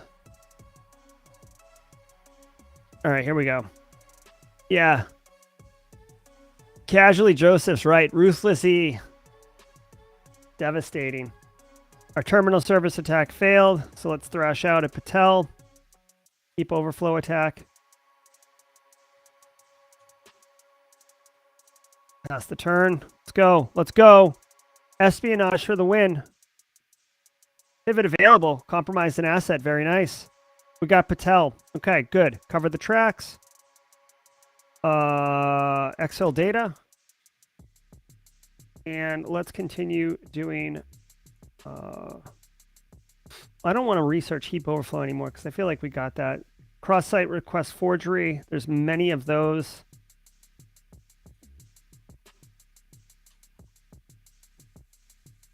Format string error. Just trying to identify. Ooh. Okay. Okay. Heap overflow is strong. All right, let's do it. Okay, let's go. We should have 5. We'll have 5 resources next turn to do an attack, which is what we want to do. Covered our tracks. That's good. Okay. All right. So, hey, Chris Weaver, what's up? Good to see you. Always nice to see you in chat. All right, let's blow out Lin Miyamoto's machine. I don't know why I said Lin, but that's fine. Let's take it. Let's look for a win. Come on. Failed to attack. All right, that's fine. What's this guy? DMZ connection? Clint, if I take over this DMZ machine right here, not machine, but the VPN concentrator, can I do things there, or is that just like a network device? You can knock it out and prevent remote users from getting in, which can affect P&L. Okay. But I mean, just owning it really isn't going to give you much. Okay. Do we want to try one more attack on this firewall? I mean, this has been... I say you try 2 more. This has been my white whale. Where's Mozart? All right, where's my... where do I want to spend a little bit more time researching? There's a movie called Mozart and the White Whale, which is about autism. Or at Oh. least Asperger's syndrome, I think. Anyway. Interesting. A friend of mine produced it. Oh, that's cool. All right, so let's... In disruptive malware, host scan, pilfer data. That's a good question. The VPN... was it... What Aaron was the issue with the VPN being manipulated or DOSed? Anyway, was that Jerry is currently on the 1.10.2 beta, the fixed branch. Yeah. I've got one resource. I'm not really sure what to do with it. Guess I'll spend it on finding public vulns, which, you know, whatever. Let's see what we get. I need to find this song and make this song the background music for the game instead of that ding-a-ling, ding-ding-ding, ding-a-ling, ding-ding-ding. It's like Christmas rave music. That's what the in-game music to me sounds like. Christmas rave. So it looks like the attack on the DMZ firewall failed. This attack, this fully maxed out Stack Overflow attack, you said let's do it twice. It's gonna work this time. Okay, spoken like a true degenerate. All right, and let's do some more research on. Geez, these things are maxed out, brother. A cross-site format string error. Hey, Eric, ironically, somebody just called me you, as in Yona. There's irony if you know the story between, you know, me constantly calling Eric different names. Boom! What did I just say? What did I just say? All right. I said 2 times, and I said it's going to work this time. We nailed it. Finally, we've taken over this firewall. Yep, I think I've done exfil on this already. Oh, I haven't. Yeah, on that firewall, you need to cover your tracks quick. Yeah, and then scan. There you go. So you can see we got 8 resources. Alex, thanks for the assist. Alex is in my hacker collective. We have taken over a bunch of boxes. If you just joined us, like say Chris Weaver maybe, we are operating as MuddyWater, aka Static Kitten, Seedworm, an APT, who is known for espionage. They're out of Iran. They target mostly Middle Eastern countries, government, NGOs, and oil and gas. And that's what we're doing right now. So we're strictly adhering to these TTPs that are theirs, which includes spear phishing, persistence mechanisms, and data exfiltration. We've got our action queue loaded up now that we finally popped that firewall. Our great white whale. What was that? That was my epic kitten. I like it. All right, we've completed format strings research. That's great.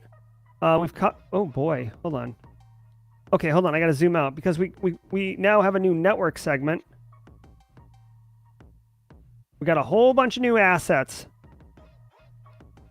Clint, you wanted to do 50 turns. Your lunch has no power here. I just like to see you fail. Your lunch has no power here.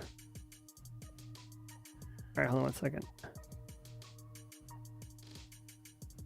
Make sure our action log looks good. Everything succeeded. Yeah, that's what I was thinking, Aaron. Yeah, controlling the VPN does nothing, but denying it will. Yeah, that's what I said earlier. So. Static Kitten for the win. Okay, let's go ahead. We've got a new network segment, so we're doing a bunch of recon on it right now.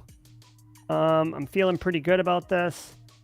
Let's continue to do all of the enumerations.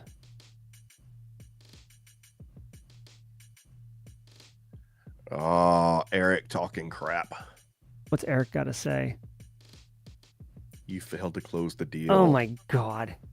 This guy, Ruthless E, aka Eric Taylor, aka gonna be tasting my foot in the tournament in September. The esports. Tell you what, I'm gonna have to see the spread, but I'm putting my money on Eric for the tournament. Oh, okay. I'm not allowed to bet because I'm a shoutcaster, but if I was betting, I'd bet on Eric. That hurts. That hurts. But that's okay. You do you, boo. All right, so I've done some research for fuzzing, so I can find some vulns in here. I've got 5 assets right now, so I can attack. Let's go ahead and attack this firewall. Do we want... Well, actually, so we could attack a box also. Let's attack Miyamoto for the heap overflow attack. Try to get some more data exfil going on. Here we go.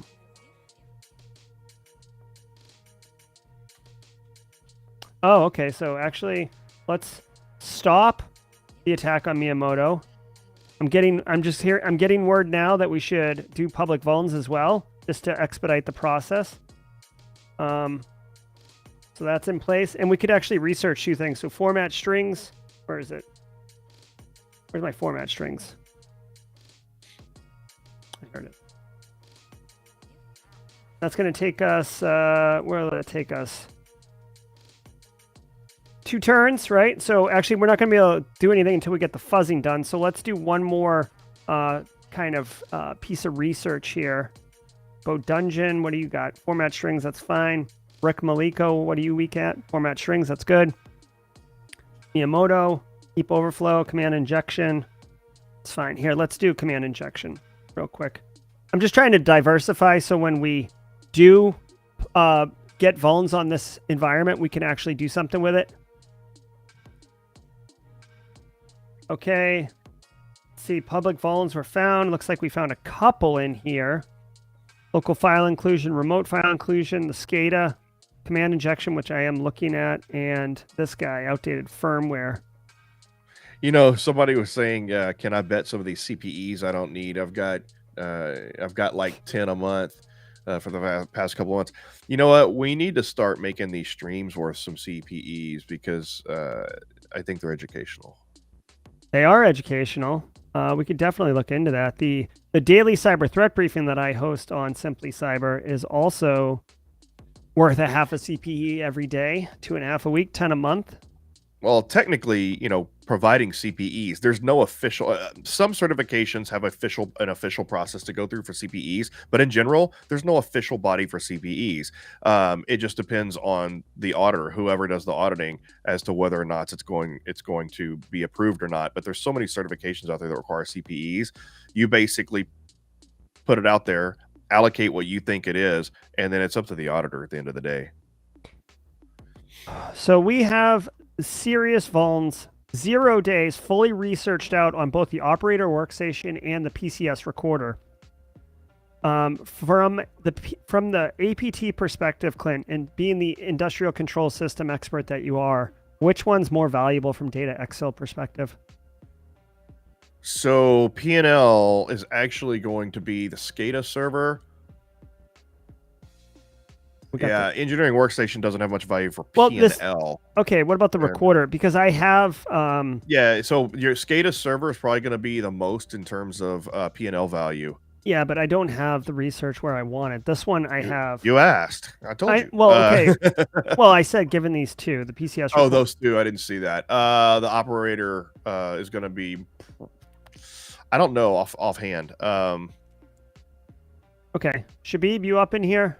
Well, he doesn't. I mean, somebody has to look. I'm the one that established all the values for the P&L. So let's... And I don't know. I don't remember.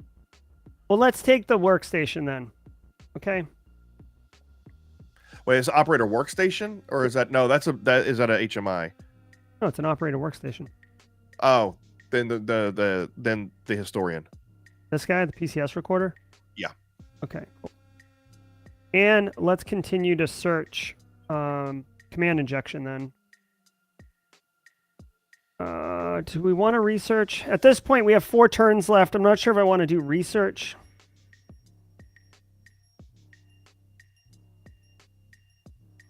We could attack Clint Bodungen, or we could attack this one, but we are going to attack... You'll never get through to my machine. My machine is secure. Mm-hmm. Well, that's not me, though. That's like Ursula. So we could do a password attack. Uma, that's who it is. We could do a password attack, which wouldn't be bad, right? Maybe a password attack on the SCADA.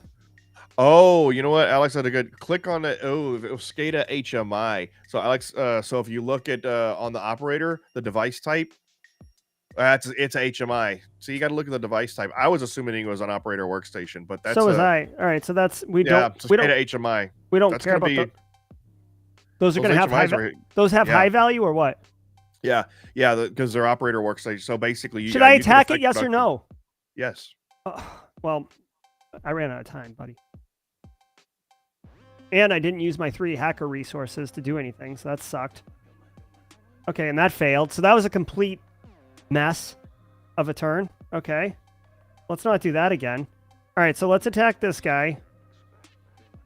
We've got 3 resources. I'm going to do a password attack, which is what I wanted to do. Let's do a password attack on the SCADA PCS. Is that right? Yep. Okay, here we go.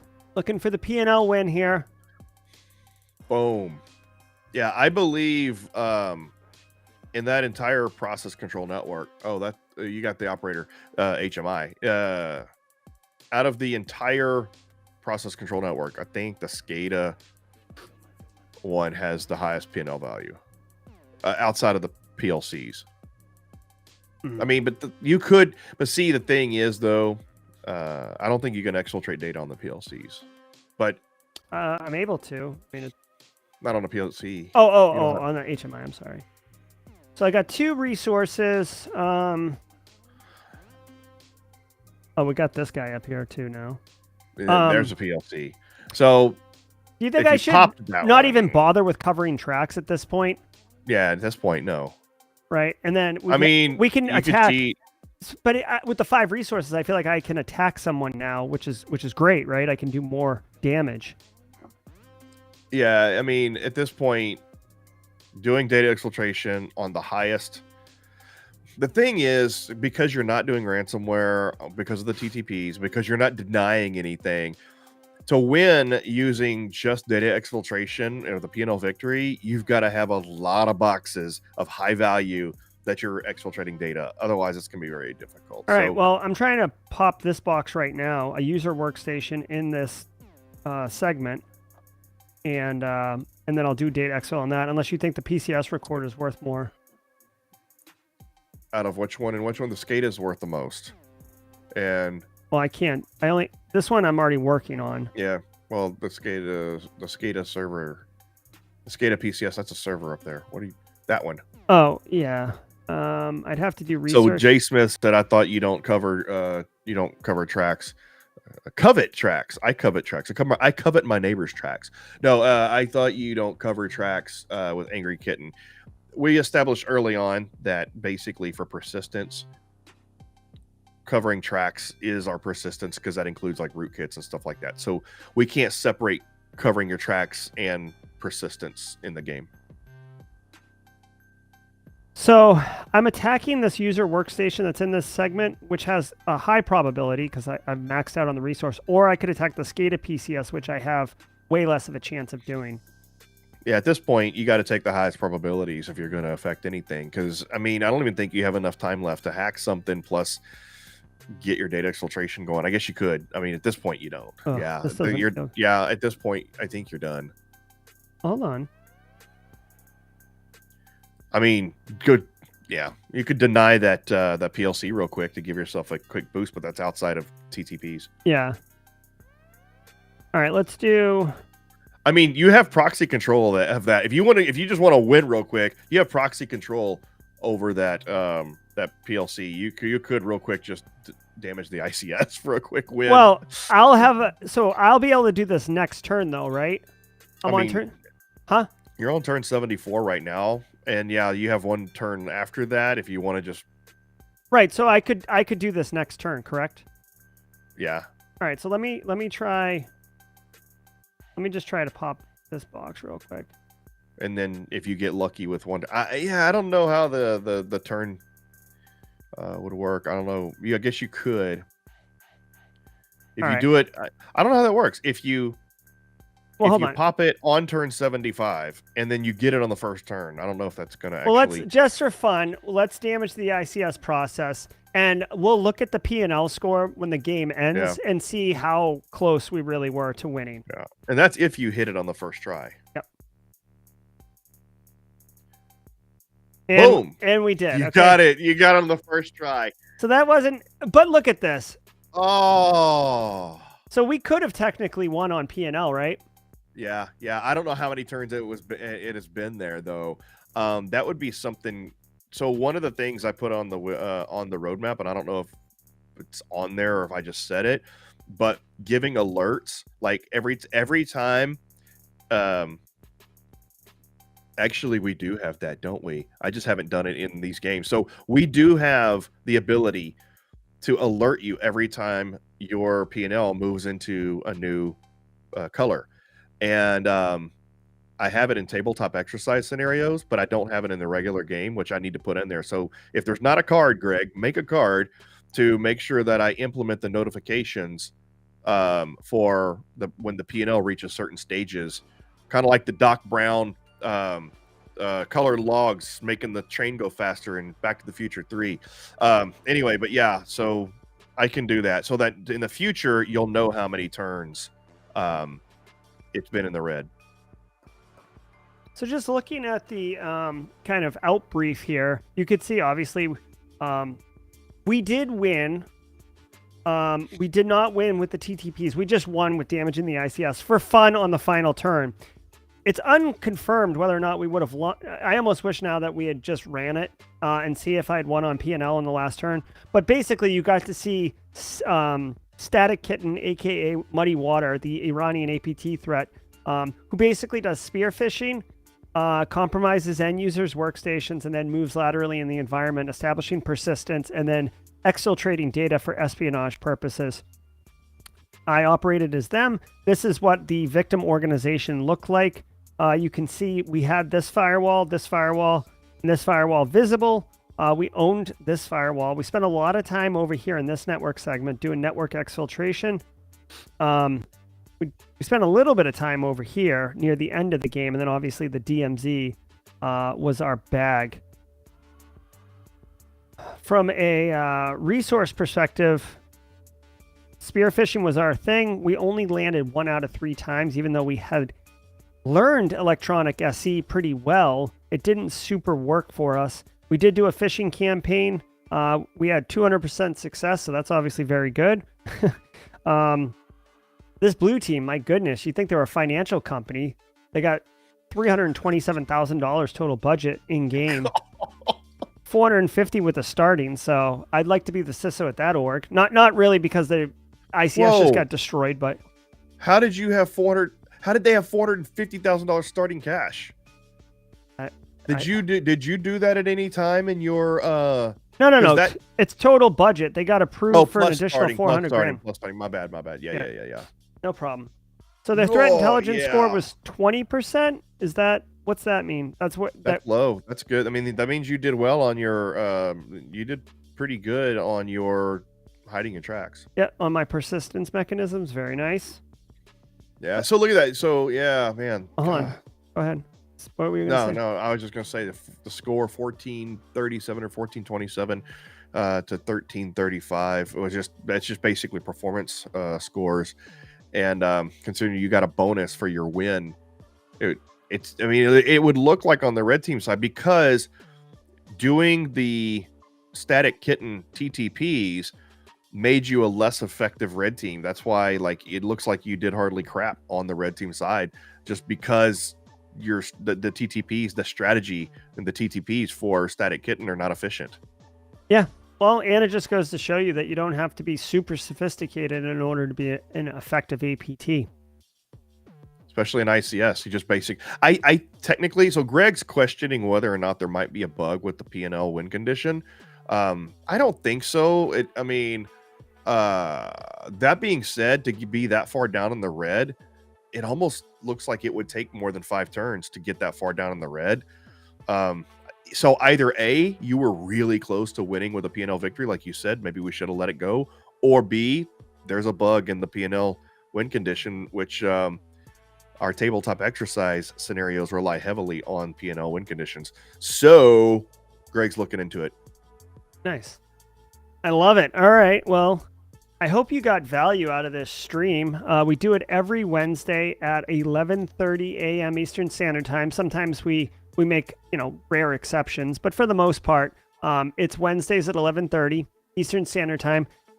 We've been playing ThreatGEN's Red versus Blue cybersecurity simulation platform. If you're interested in learning more about that, you can go to threatgen.com to learn about it and get signed up on our pro platform.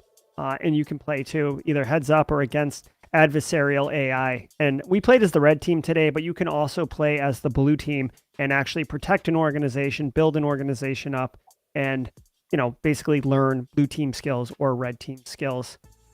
Clint, anything, and then send us out, please. No, I think it was a good learning experience. I definitely think that you illustrated the point to where you don't have to be an efficient threat actor to do damage to a company. And so, yeah, I think that's it. All right. Thanks, everybody. We'll see you on the next stream. Take care.